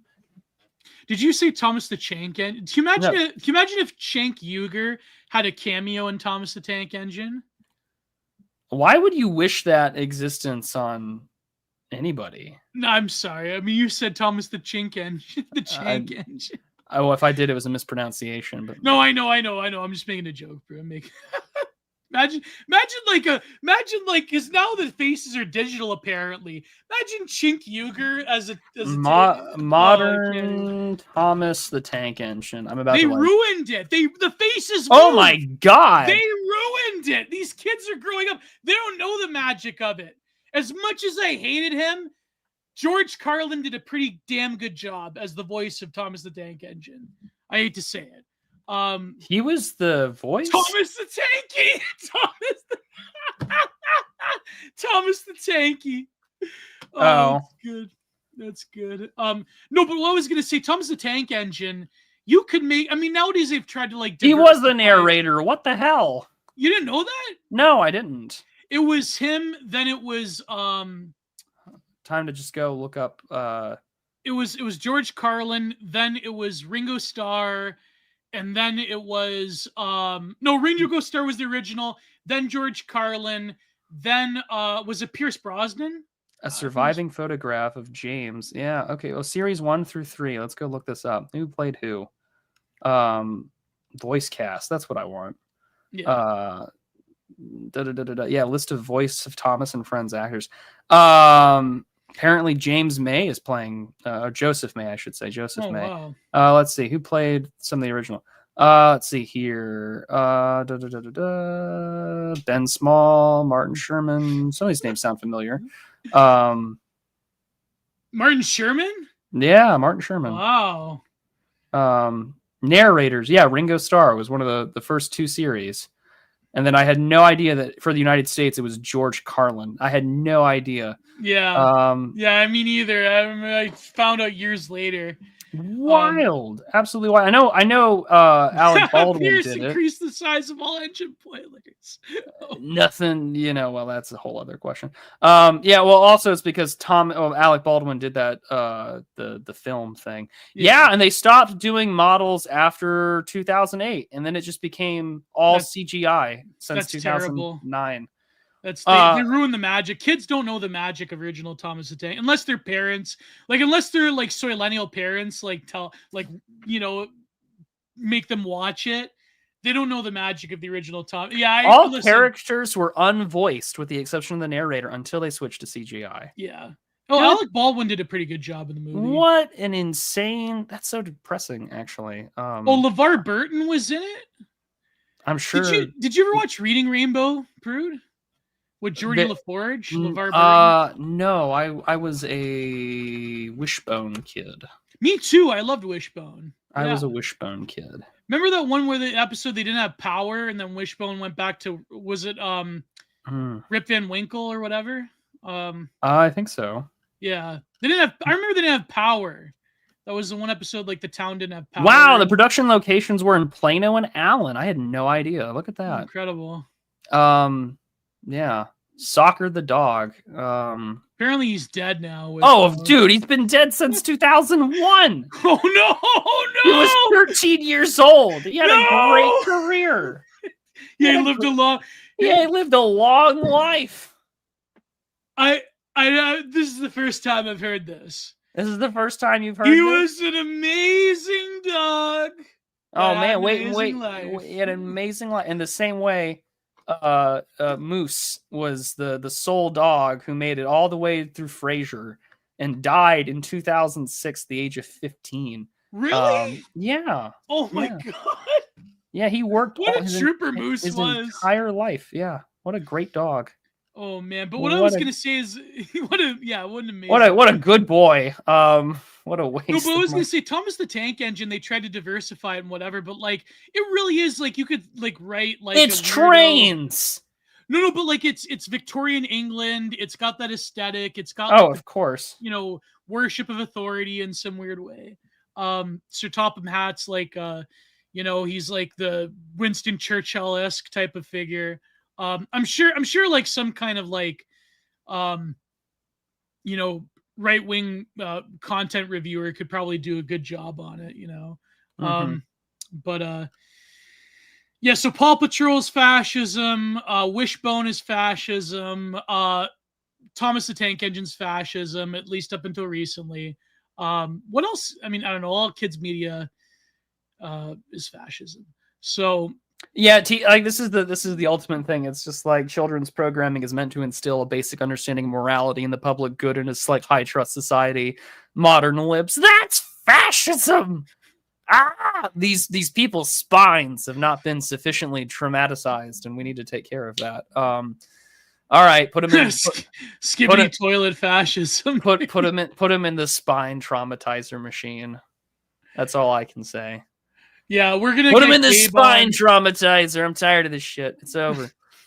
We're gonna get Gabe on to talk about how skibbity toilet's fascism. Dude, we could, but anyways, why not?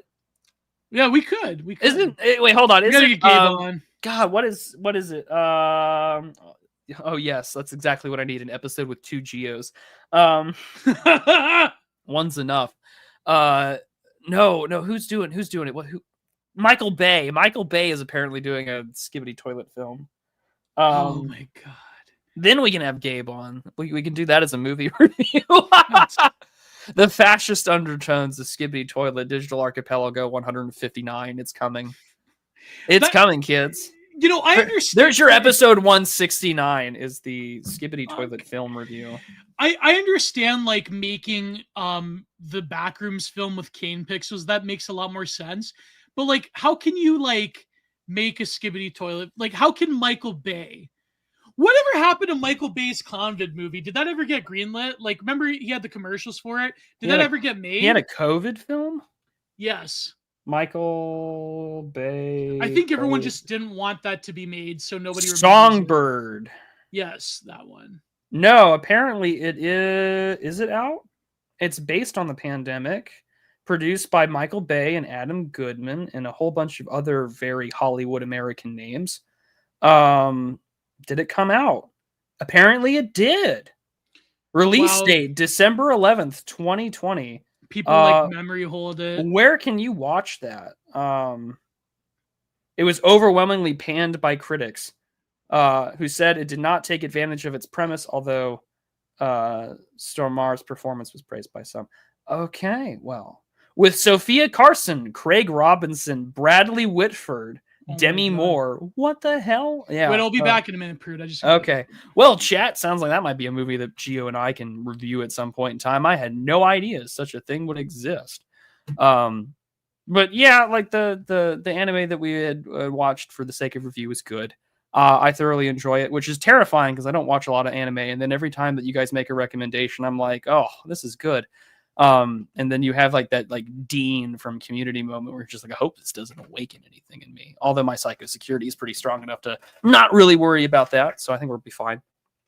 How is chat doing this evening while Mr. Gio is out and away in the world? Thomas got kidnapped. No, let's not do that. We did not need a Backrooms movie. I don't think we need any movies based on analog horror because I feel like that defeats the purpose of the genre. Because what is analog horror other than a very specific kind of media generated by younger people that are having sort of horror fantasy elements implemented into the childhood technology that they grew up with. That's what makes things like the original stuff of the Backrooms or the Mandela catalog so interesting, is that it's primarily Zoomers or people a little younger than myself and Gio that are remembering older technology and are, I guess, anthropomorphizing, but also adding a sort of spiritual horror to it. Like, I think that's what makes the Mandela catalog so damn interesting, is because it has very real religious implications for the plot that it has to offer. Making a film out of that sort of stuff would just defeat the purpose of what's left of the medium as it is. Although, needless to say, like analog horror, I think has kind of had its moment in the sun and it's died. I could be wrong. I don't really pay attention to it as much as I used to. There are a few things that I find interesting. Like there is, let's go to my subscriptions and I can tell you real quick one that I think has been interesting, although I think it hasn't had a new video out in forever, so the project may be dead. Although some are just like really terrible like plays on older genres. Like Midwest Angelica is clearly a fucking reference to Neon Genesis Evangelion.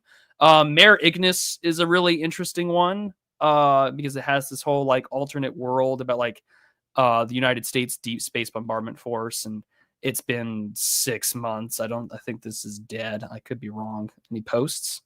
Yeah, it's been super dead. Oh well, that's been interesting. Nevertheless, we don't need that. We don't need more of it. I think it's had its moment in the sun, and if it ever comes back, it'll have to seriously reinvent itself. Yeah, that Five Nights at Freddy movie is getting a sequel though. Yeah, it has it coming. I think analog horror deserves to be slopified on the big screen. Well, it tried already, or it had an indie movie review out, which was what's the word I'm looking for? The last analog horror I got into was Home Gemini Entertainment. That was good. I'm not gonna lie, that was good. I don't think that it'll go anywhere now. I think it's had its moment in the sun and it's kind of dead. Although the Skinamarink thing, hell, Gio and I reviewed that a while ago. I mean, that's sort of the case. It strips the charm of it. Yeah, the early stuff was good. A local 58 movie could work. I guess. Prude, you need to watch Furin. It's really funny. I watched a great video from Pixel Padre, who's a Catholic priest who reviews like anime and other content like that. And he gave a very good talk about like the concept of heaven inside of the show, and why like that sort of stuff is not like, the real heaven is pretty different.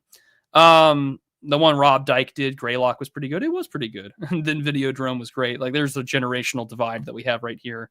Academic Agent had a good video on Thomas the Tank Engine. He did. I will give AA credit. I love those old Cronenberg movies. That's right. Gio is probably in the bathroom right now. Who knows? Analog horror, but it just reveals clips of. Actually, that would be an interesting thing to have, like Twitter-based analog horror, where it's like all the e-girls are fake, and it's like a lonely, sensitive young man going through. There you go. There's your pitch for Twitter.com analog horror, is that a guy gets into a local scene, a red scene, perhaps a red scare or whatever. And it is a guy who finds his way into New York after being lured by alternates that are all various e-girls on different accounts. And you can always see after he gets off them, their profile pictures slightly distort and change. And then bam, he's brought in and it's over for himself. Well, yeah, it's Eastern, so you have to expect some weirdness when it comes to theology. Like, of course, I know, I understand that. I know that it's particularly, I just know it primarily because a lot of people on this side on Twitter says it's incredibly based, but I just don't watch a lot of television, or take the time to watch a lot of TV unless it's primarily for reviewing content. Do we get no, we don't. No one except his girlfriend needs to see that. Sorry, Big Ben. No, we're not doing that. No one except his girlfriend needs to do that. The 2000s piece, analog horror. I mean, this is what I think Mandela Catalog had managed to succeed into going into the early 2000s internet age. But yeah, I don't have enough time is fair. My gaming backlog is a mile long. I mean, here's the thing. Like, I think I said this in the last episode. Like, I really don't watch television unless I'm with my fiance. And even then, I'm recommending TV shows that I saw like 10 years ago or that are considered like the good shows. You know, like she watched it with me for the first time. But like, for me, it was like rewatching season 1 of True Detective, or rewatching, for me, Hannibal. And it was the first time for her. And so it's like, yeah, you know, Marble Hornets. That's a nostalgia trip. Ain't that the truth? What were you guys talking about? Someone had mentioned putting analog horror on the big screen, and we went on a rant. But no, we do not get to see Gio nude. No. Hey, babe, have you ever seen this hit show Firefly? Oh boy, Firefly was great. I could do that to her in the same way that I could be like, "Hi, honey, you said I get to pick the TV series we get to binge watch. We're gonna go watch Stargate SG-1, and I'm here to make you suffer." But I'm not evil. But if I were, apparently we're also getting Wendigood on the show. I don't know why, but that's what the audience has suggested we do. I think I know a guy that knows Wendigoon. We could probably do that. That would be wild. And then it probably will never happen for obvious. I could definitely get Brendan Buckingham on the show. That follows me on Twitter. That's interesting. Yeah. But so no, but let's give a general just overall the Haibane Renmei, yeah. It is a show I would recommend, and I would just leave it at that. Well, but I think that how does that make sense? Because by the time that like I was on not watching television and I had access to YouTube and staying up to go see and looking up things like Adult Swim and Robot Chicken, like a lot of my television exposure came from like early YouTube. So that's how I knew things. There you go. If I were to rate it from 1 to 10, I would give it a 7.5 to 8. I would give I would give it probably an 8. I would give it a 9 or a 10. I would give it an 8 because I wanted more. Yeah, no. This is my totally subjective, shitty opinion. I would like more, and so I'm left with just trying to. It's like watching. It's like Lane in a lot of ways, in the sense that like you're left sort of debating meanings and what this all is for. But Lane was way more jam packed though in terms of each episode. Yeah. Oh yeah, absolutely. So I mean, I would give it an 8.5. Gio gives it a 9. Would recommend to our friend who paid us to review this. Congratulations, you got the band back together, and it was a very good television show that we got to watch. So I'm a fan. Yeah. I think that this anime is very ambitious in terms of its sort of eclectic spirituality. From a perennialist perspective, from a Jungian perspective, you can really see a lot of meaning in it. And that's why he picked this anime. And so, I think the fact that it doesn't really have a coherent, like it doesn't proselytize to you. It's not, I know people like, listen, I know it's beating a dead horse. I know it's bashing, you know what I mean? Like, it's not like God's not dead, or it's not like, what was that Christian, not VeggieTales, but the old one from the 70s that I think my old man watched. Was it not Rocky and Bullwinkle? That's Canadian. I don't know, Davey. That one. You know that one? What's that show? No, I don't know it. The biblical show, the cartoon. He's like, I don't know about that one, Davey.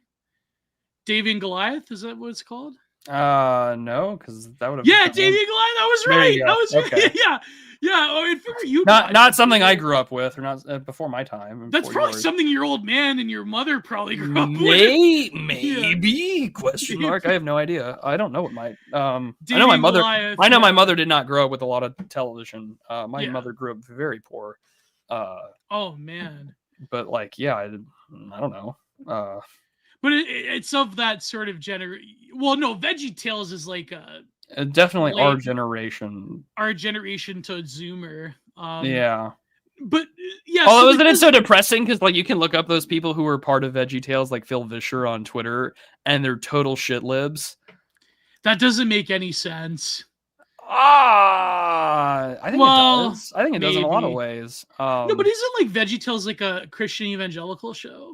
Oh, it was so popular in the early aughts for like conservative Christian families didn't want to have their kids watch like cartoons or whatever. Like my mother hates with a fiery passion The Simpsons to this day, and she's like, "There's a reason why I never made you watch that show." And I'm like, in retrospect, I appreciate my mother for doing that. Simpsons, yeah. And so like, so I grew up with like VeggieTales and stuff like that, which I mean, like that definitely colors my childhood in a lot of strange ways. And it's also weird because like I've met people IRL who have consulted with that show. Oh man. In the early my weirdest, this is my niche my niche sort of like celebrity people I've met IRL, which was I know that a lot of people who worked on it were, of course, Phil Vischer, and then a lot of writers had done a lot of consulting work with them. So, for instance, those in in the niche tiny world of American Orthodoxy, the Frederica Matthews Green, who's a writer and she's a priest's wife, she did some consultation work with VeggieTales, and I had the chance last year to meet her. And it happened totally by random happenstance because I went to a cathedral for a service with my friend because it was his name's day, and we just happened to have lunch after the liturgy, and that's who we talked to the entire time. And we both walked away thinking like, wow, we kind of met this like niche little celebrity inside Christian circles who's done all these things, and I was just like, it's very strange. It's like, oh yeah, I've met someone who worked on VeggieTales. Like, what a strange world. Oh man. But yeah, it's like it's the strange part of like American evangelical, like just Protestant middle America conservatism that just doesn't exist anymore. Yeah. So it's done. It's over. That's how it is. That's life. But yeah, if you go on Twitter right now, it's like the guy who like started this all, Phil Vischer, is like a total shit lib, like liberal Protestant kind of guy. And it's what's funny? It's always depressing. That's like Tara Never meet Strong. your heroes, kids. That's like Tara Strong, the voice actress for My Little Pony, is like a total like. Remember back in Gamergate, she was like on the SJW side, even though there's a lot of like far right bronies out there. I mean, there's a lot of far left bronies out there. I've never seen like a single episode of My Little Pony. I don't know. Maybe we should get Mr. Polemical on the show to explain the fascination. Maybe we should interview Buttercup Dew, who wrote My Nationalist. No, I know, I'm kidding. No, one, Catherine's already done this, and two, that would require me to unblock Mr. Polemical. No. He's got a new account called Esoteric Goon Cell. No. My Nationalist Pony. No. I know. I'm kidding. I joke. But the game idea would definitely be good. So listen, Prud, I'm trying to curb the excesses of my stupid suggestions. So okay, so I only say this because like I know who he is IRL, and I'm friends with his friends IRL because the political circles he and I have used to travel in are very similar, and so I'm just like, no, because I'd be referencing shit that's like, no, just no. You know Mr. Polemical in real life? No, I know him through mutual friends and through mutual crowds that he and I have flown through. Yeah. Oh wow. Yeah. early, like late 2010s political circles for like normies who wanted to get involved in right-wing politics and libertarian stuff was very small. Oh, it has been suspended, by the way, Esoteric Goon Cell. no! It's like when Wormwood left again. Yeah, as a homeschool kid, it was that and PBS Kids. Yeah, the Redwall animated series was incredibly key. I was obsessed with that one when I was. I will read those. I want to reread those books because, as a guy who is planning his future and it's like, well, what can I read these to my children? Am I going to find something terribly subversive? I don't think I will. So I need to go reread the Redwall books, or at least the first couple, so I can plan that. I have them actually in storage. I have like the whole series. Yeah, that's a good idea. I always like Slagar. Slagar was my favorite villain. Yes, he was better than Clooney in my opinion. Well, I mean, Clooney was pretty good, but like Slagar had this sort of like spurned son, like sort of villain arc. But just his name, though, like it could be a wrestler's name, like Slagar the Cruel. Marl Fox. I mean? That's another. Yeah, that's a great one. Yeah. You know, the only like you mentioned, there were so many. There were so many good names though, like Lord Brocktree just goes hard. Captain Snow. No, but the only disappointment, I don't know. He's still pretty like cool though. He's still like a Christian, and he's still. But who made Earthworm Jim? What's his name? Oh man, who made Earthworm Jim? I remember Lev interviewed him. Tenapal. Doug. Yeah, Tenapal. Doug Tenapal. The only thing I will criticize Doug Tenapal for being is he was a bit of a Baldo guard a year or so ago. I think he's reneged on being a Baldo guard now, but that's just internet. You know what's funny is he was actually grilled on Kino Casino about defending Nick Rekieta. What a wild time to be alive. What a wild time to be alive. Oh man, did you see Frank Frazetta's Fire and Ice where the backgrounds were painted by Thomas Kincaid? Yeah, no way. Yeah, no, Thomas Kincaid. He, I believe him and James Gurney studied under Frazetta. I could be wrong about Gurney, but I know that Thomas Kincaid actually worked for, I believe it was Lucas's company. James, what's his name? James Lucas? James? Not James Lucas. Oh God, I'm having a brain. You mean George Lucas? George Lucas. Him and James Gurney, who did Dinotopia with Industrial Light and Magic. Yes, I believe they both. They had to produce like an insane amount of oil paintings every week, like at least 15 or 20 oil paintings every single week. Yeah, yes, he worked. He did illustrations for Lucasfilms. Him and James Gurney, Thomas Kincaid, and there was a both friends. I know Franzetta and Kincaid also did a lot of like painting stuff for. Yeah. I want to say it was some of the stuff with Trek back in the 70s or late 70s when they started doing movies again. I could be wrong. I believe so. He did a lot of stills. Yeah, sounds right. Yeah. Great NES game. Earthworm Jim. Yeah, that was apparently. Yeah, they say the video game was very good too. Earthworm Jim. There were several video games. Yeah. Yeah. Okay. Well, good to know. But my point being is that Christian media isn't like, you know, strict Christian media or whatever. Although I would think if you are a Christian raising children, I mean, this anime as opposed to a lot of others is pretty good. So, I mean, there's another anime. What's that anime? You guys would know. The chat would know. What's that anime with the priest that has a shotgun that hunts down demons and vampires? What's that anime? The priest with a shotgun?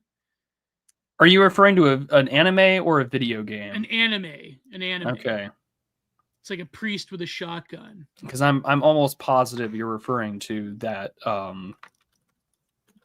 think is it Trigoon?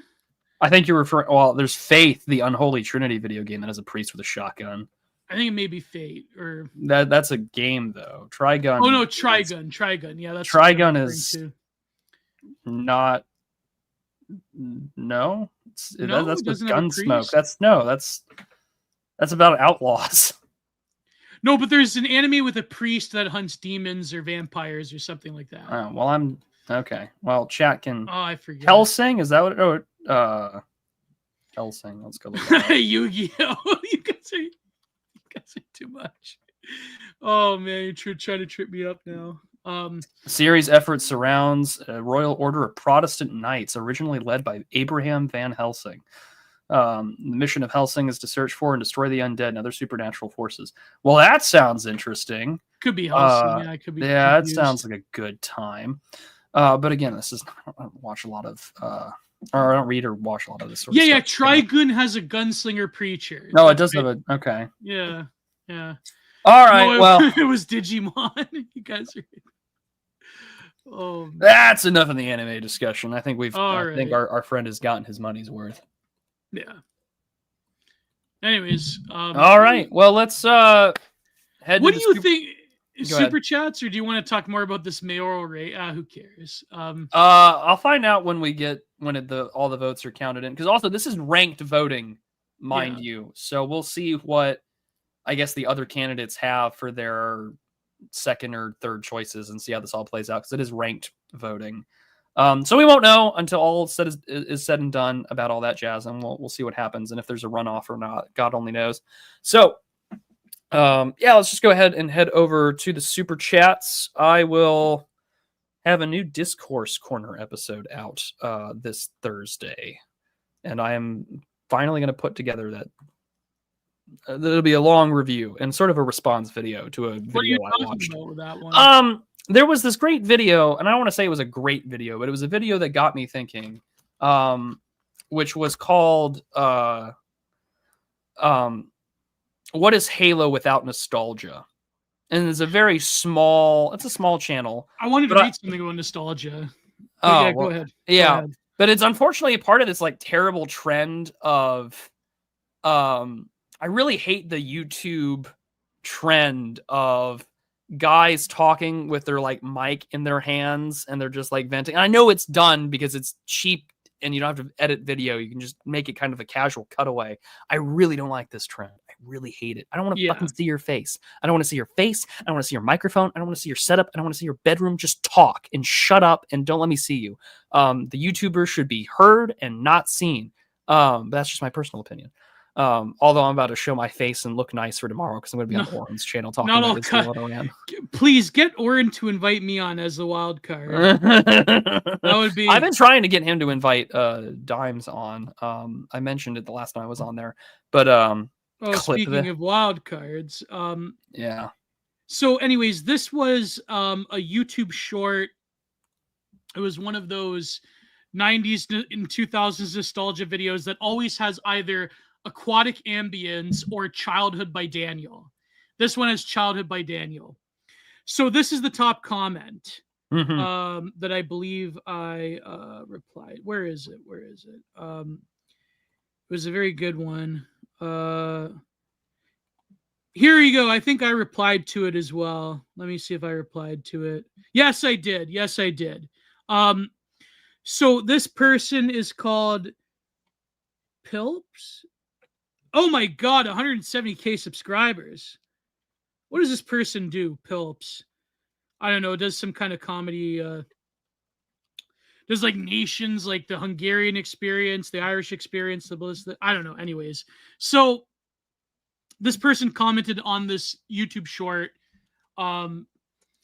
So Gio could lose a few. I have lost a few. Okay, dude, go back to episode 1 of this show. Go back to episode 1 of this show, and then compare it to today. Go back to episode 1 of this show on his channel, and then compare it to today. It is a night and day difference. No, but he's right though. I'm trying to lose more, and you're working on it. And you're working on it. It's hard, bro. Like the fucking carbs. So I shouldn't swear. I try not to swear in the show. But I mean, I'm trying to lose more. The only I was gonna say about Mike Rizzotal, the only thing I disagree with Mike Menser on, God rest his soul, and you know his brother's soul as well, is I disagree with Mike that the easy bar curl only works out the brachialis. Science has proven that it does work out the bicep as well, but it may give you a little bit more of brachialis activation. I personally can only use an easy bar or just straight up dumbbell curls because for some reason when I use a straight bar instead of the easy bar, like, I don't know, my wrists start hurting. So I prefer the easy bar, but it kind of does bias the brachialis, but it's still it's a good bicep workout. So Mike Menser was wrong about that, but he's probably right about 90% of things. And if you want to learn how to be a bodybuilder, I'd much rather you learn from Mike Menser. You know what? I shouldn't say that. Mike Israetel does have a lot of great information. Science-based lifting does have merit, but I think he's a bad representative. I mean, I'm a bad representative of it. But I mean, I'm not, listen, just because he's a Reddit midwit doesn't mean I'm going to totally bash Mike Israetel when it comes to bodybuilding. I think he's a great, Renaissance Periodization is an amazing resource for health, fitness, bodybuilding. But I just think like him going out of his way to bash Mike Menser is cringe. It's Reddit. Mike Menser was a god of bodybuilding. Somebody was a god of bodybuilding, okay? Mike Menser should have won. Arnold was a fucking piece of shit backstabber that made sure that Mike Menser was an uncrowned Mr. Olympia. Fuck you, Arnold Schwarzenegger. How dare you rob Mike Menser of the crown? I'm sorry, okay? I'm a little passionate about this. It's like, listen, as much as I love Dorian Yates, I think that El Somebody was robbed in everyone agrees that El Somebody was robbed from the Olympia in 97. It should have went to him. Dorian Yates wasn't he was still great. He was still great. But El Somebody was better. But, I mean, I love Dorian Yates. He's a great guy. He said some some kind of recently based things. But anyways, I mean, I don't know. I really love Mike Menser. I really love Mike Menser. I could listen to him for hours. So God rest his soul.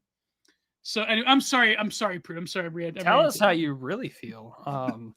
Yeah. No, Arnold stabbed everybody in the back in the bodybuilding world, you know? Oh man. He stabbed his mate in the back, if you know what I mean.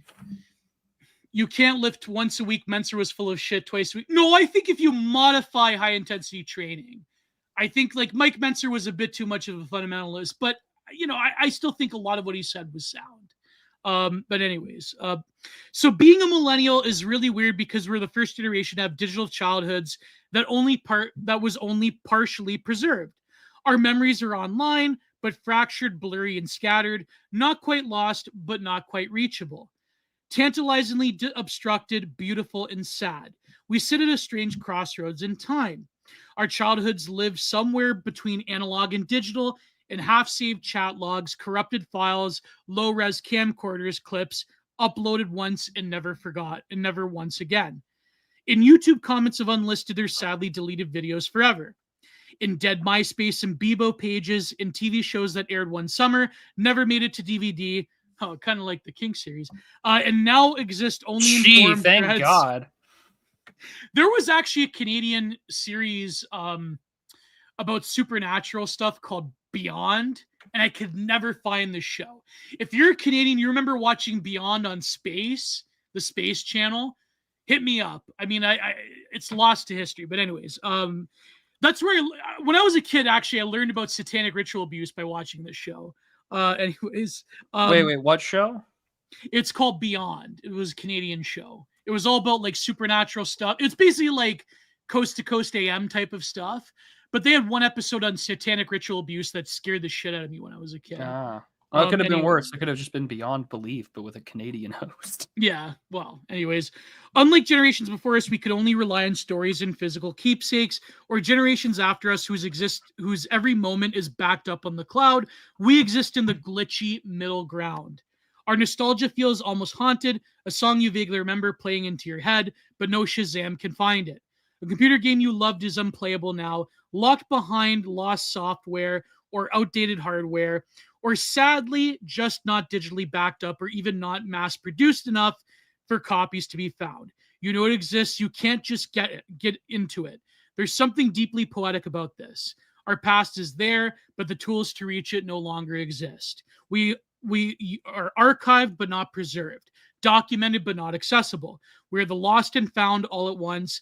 I was always nostalgic for my childhood, but I feel becoming a father in 2022 really did just set me down a horrible path of being in the past and not in the present. Hope you're all okay with everything. That's true. I mean, it's not a bad take. Although it feels a little almost masturbatory. Yeah, in a way, but it's true. Like there is a lot of like I mean, we do have this obsession with lost media. Oh, of course we do. You know?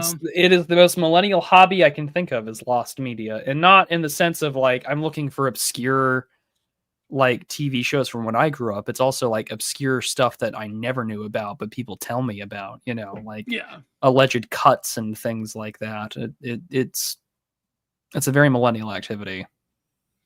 Yeah, this feels too dramatic. Boomers can pretty much say the same about a lot of their media they consumed in their childhood. Yeah, that's true.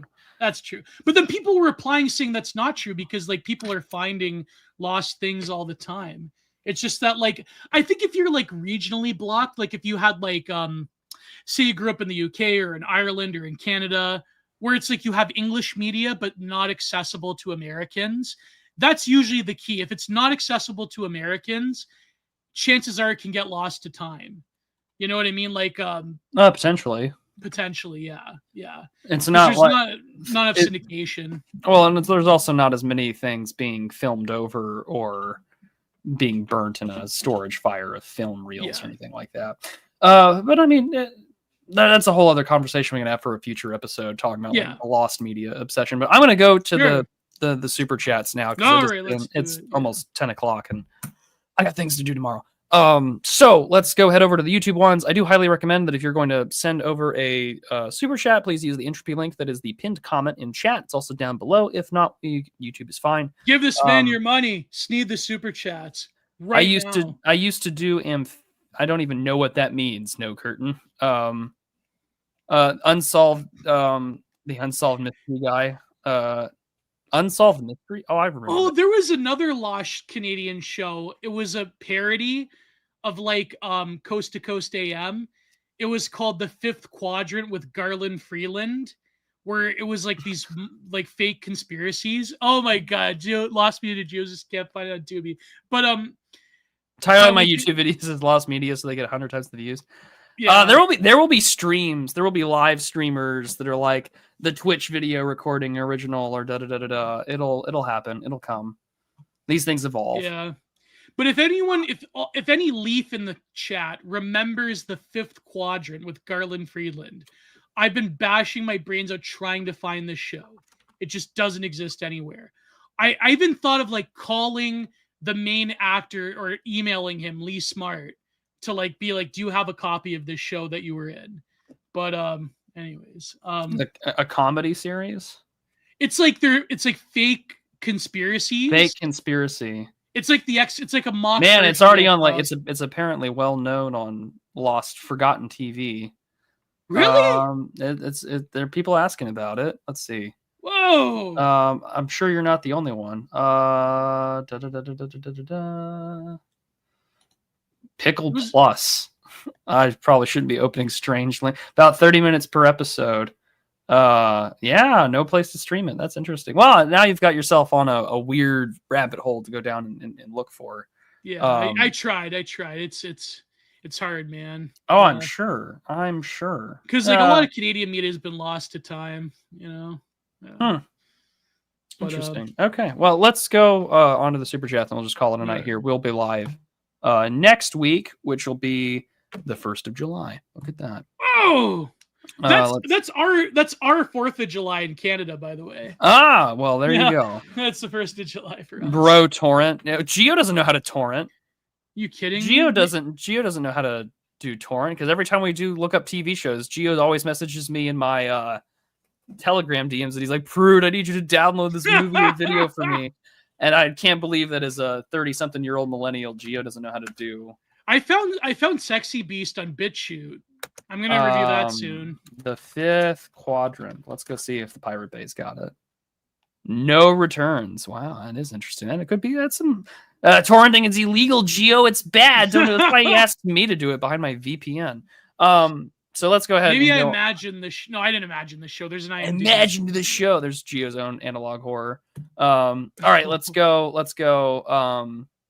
Manjukek tells me Logos Lingua Graca is a good book recommendation for learning Greek.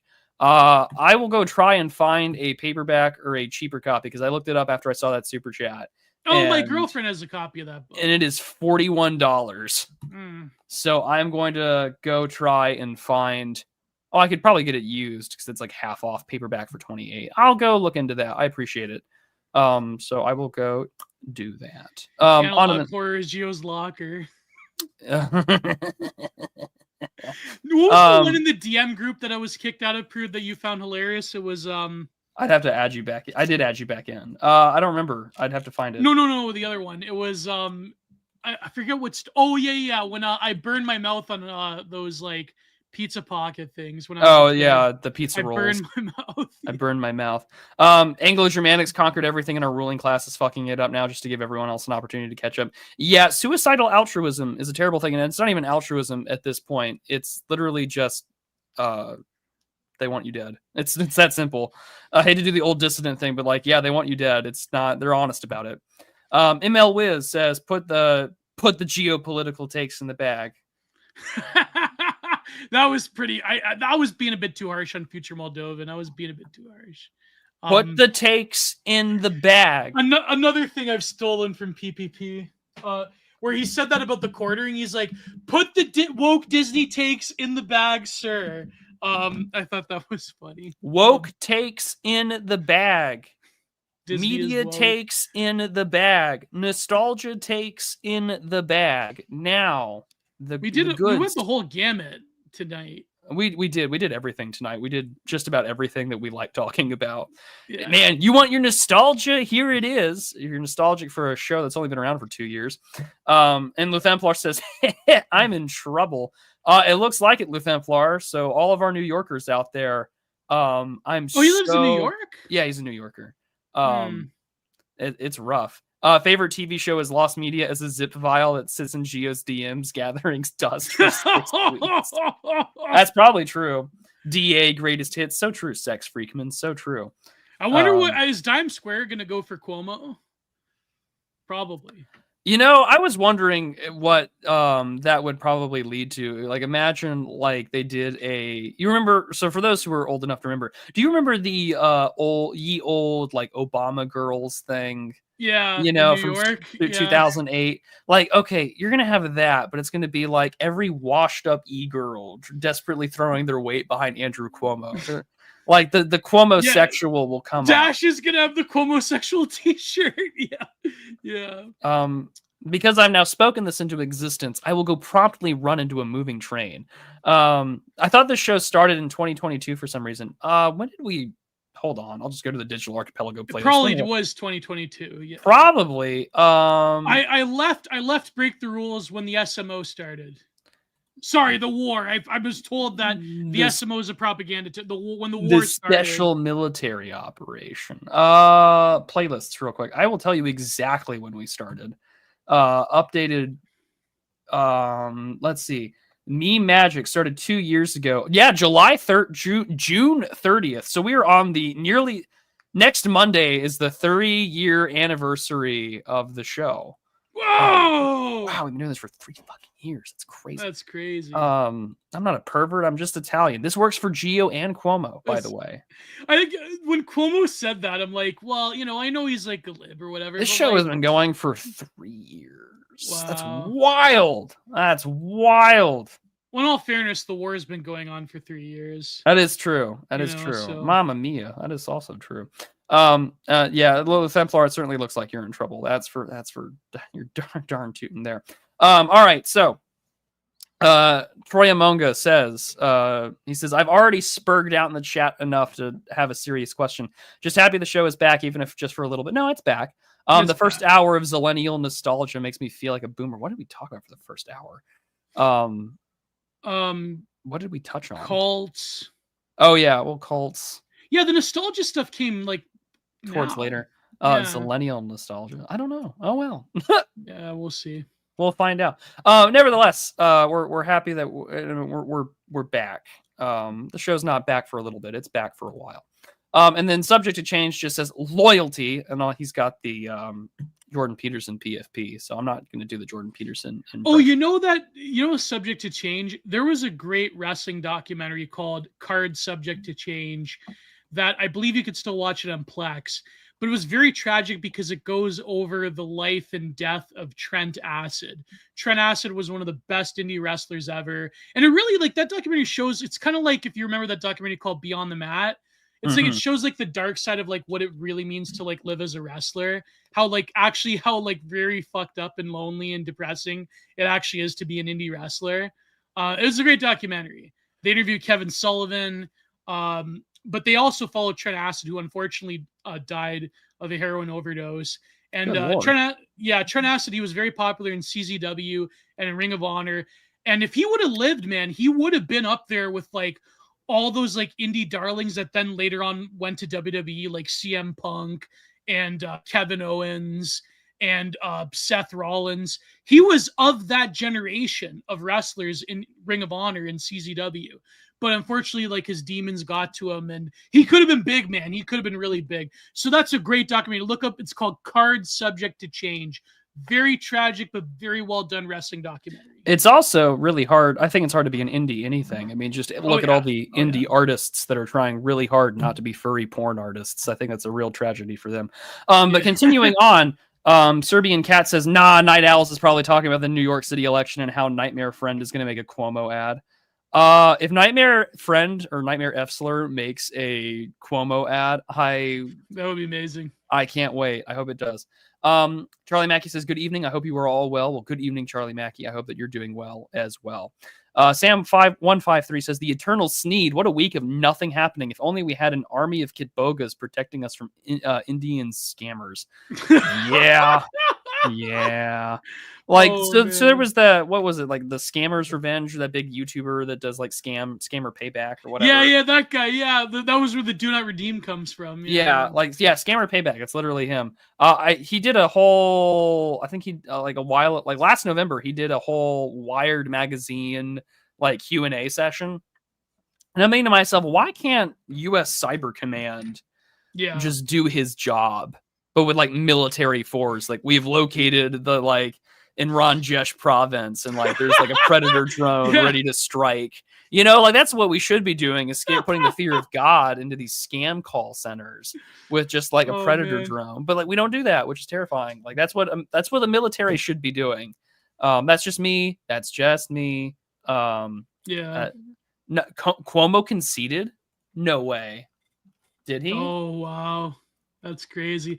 I have a friend who's applying for a tech job. He did. He just conceded 30 minutes ago.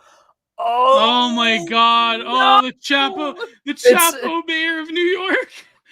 The dirtbag lefty mayor of New York. Oh my gosh. The podcast bro mayor of New York. The Cumtown endorsed mayor of New York. Oh no. Stavros and Nick and Adam Friedman is going. Well, Florida's screwed. The global intifada is coming to New York. Zoran Mandami reminds me of a young Obama, 2 Muslims born in Africa.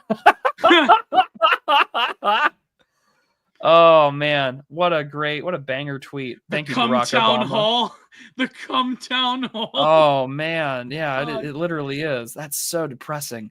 He's going to be like Sadiq Khan, really. I mean, let's be real. You know, in London.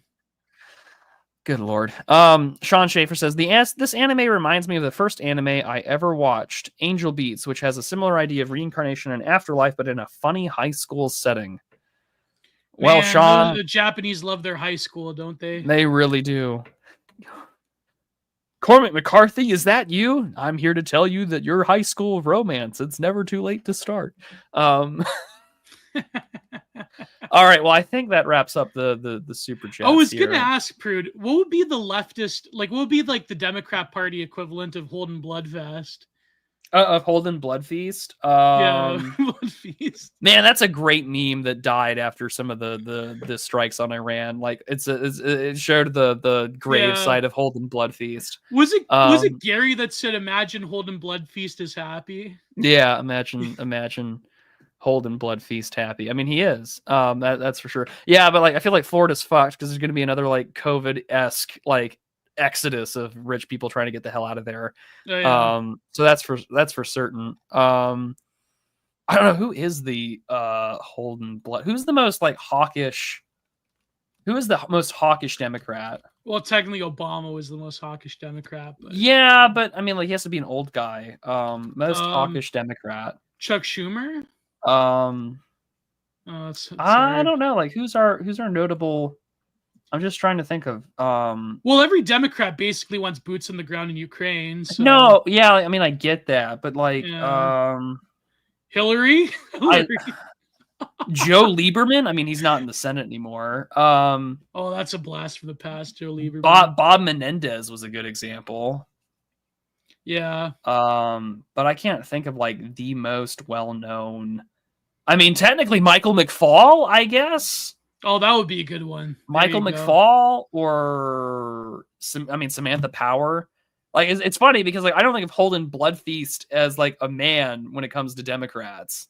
I just think of whoever's worked at the Center for New American Security. Well, he is a well-noted bipartisan, so like he really steps across the aisle. I don't know, like Bernard Henry Levy or I don't know, like Thomas Friedman or I mean Chris Hitchens before he died.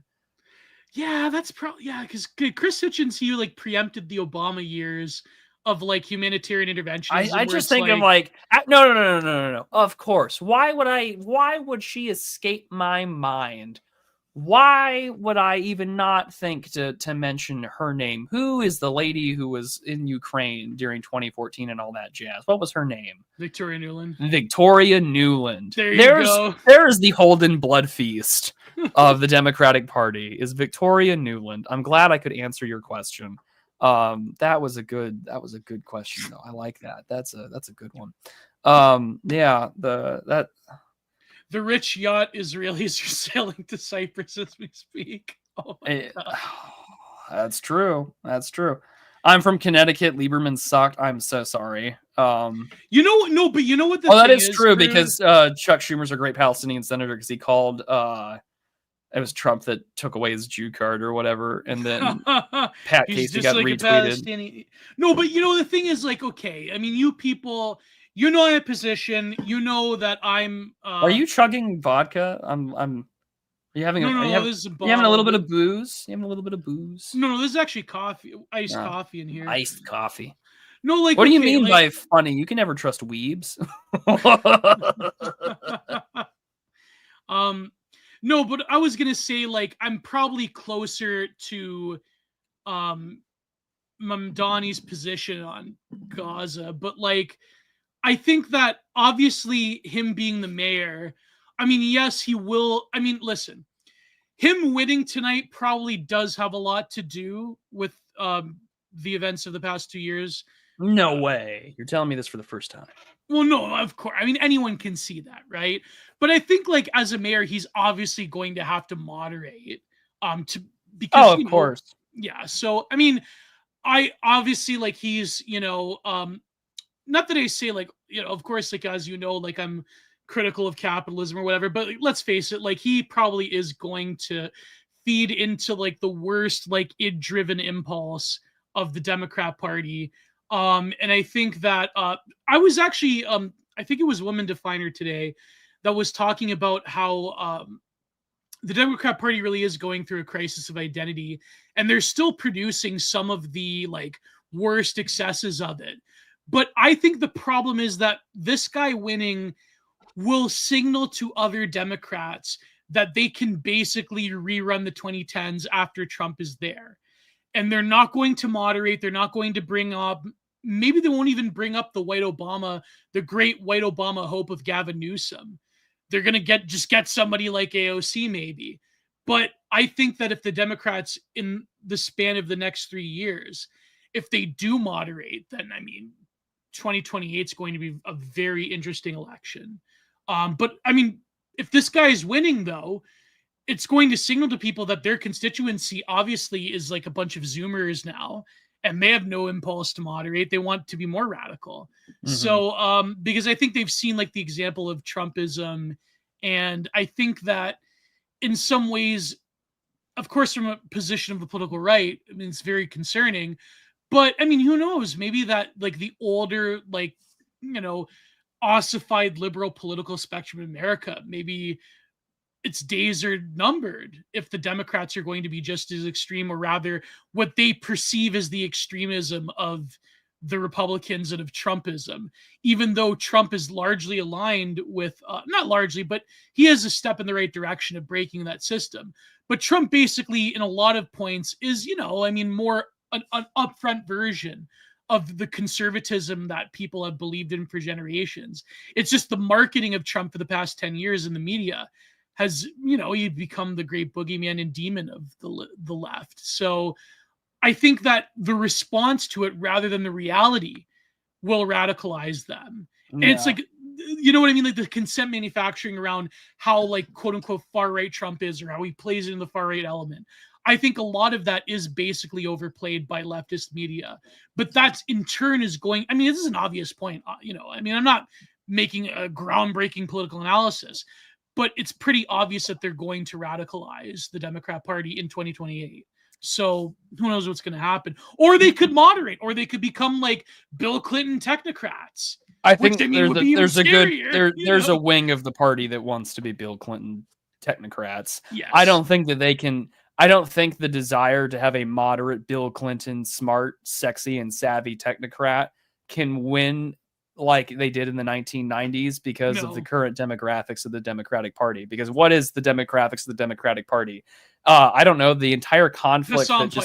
Yeah, like literally, what did we just watch in New York City? A proxy conflict over third world, free Palestine versus like sort of like a Jewish democratic elite system. Yes. And the Democrat Party's politics and demographics kind of swung in the opposite direction of what it had been. Yeah. So yeah, let's go see what happens. I think that. Do you think that this election's like a sort of preamble of 2028 for the Democrats? We'll find out in the midterms. I don't think you can take something that happens in New York City and apply it carte blanche to the Democratic Party overall. True. Give it time. I still think that they might run Andy Bashir, but I think that we'll find out come 26 what the gameplay is going to look like. But with that, all the super chats are in. So yeah, the abundance guys cannot win an election in this environment. Yeah, I agree. Are you kidding me? Those people are dead in the water. Like, yeah, of course they're it's over. Like that movement's dead. I think that the movement is dead because the left in some ways has gone towards a neoliberal turn anyways. But when it comes to the way that they frame it, they're too like technocratic and they're too like rationalist adjacent. And they're too like stuffy policy wonk for like the current demographics of the Democrat Party. Yeah, like the Matthew Iglesias of the world will never be in power, but they will influence things, but they'll never actually be able to implement their agenda. Yeah. But with that being said, we'll cover that and more next Tuesday on July 1st. I'll be live tomorrow on Oren's channel covering Israel-Iran news. If you came here for those takes, you can go see them on Oren's channel tomorrow, where I try my best to restrain myself. And then I will have a new episode of the Discourse Corner out on Thursday. So, yeah, and I put all the Digital Archipelago episodes on Spotify, and I will have another content. I couldn't work last week because I was at my girlfriend's, and of course, I don't want to risk anything with the border. So no, I will have a content-minded episode. If only we had other people in my country as respectful of borders as you. Yeah, like for example, I'm actually I'm trying to work out something with an artist friend of mine. I can't say the city yet. He's a good friend of mine, but I'm trying to go through the process of maybe next year. Trying to go through the process of getting a permit or something to like buy and sell.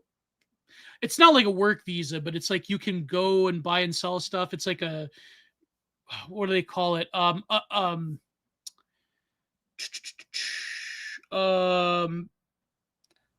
Like it's a value over $2,000, an entry, commercial entry. Yeah, I'm trying to get through. I want to do everything legal in the books, and so hopefully, we'll see what happens. But I'm gonna have a content-minded. It's gonna be solo, but I am sitting on a wealth of content.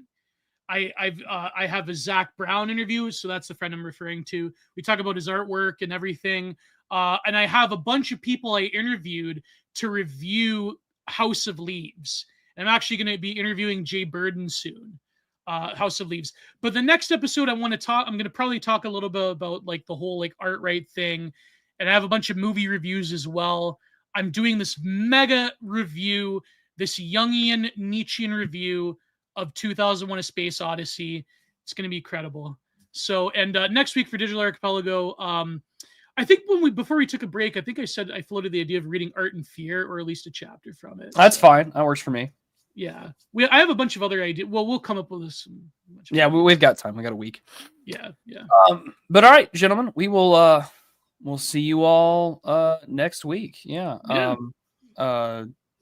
Everyone talking about Gio doing things legally.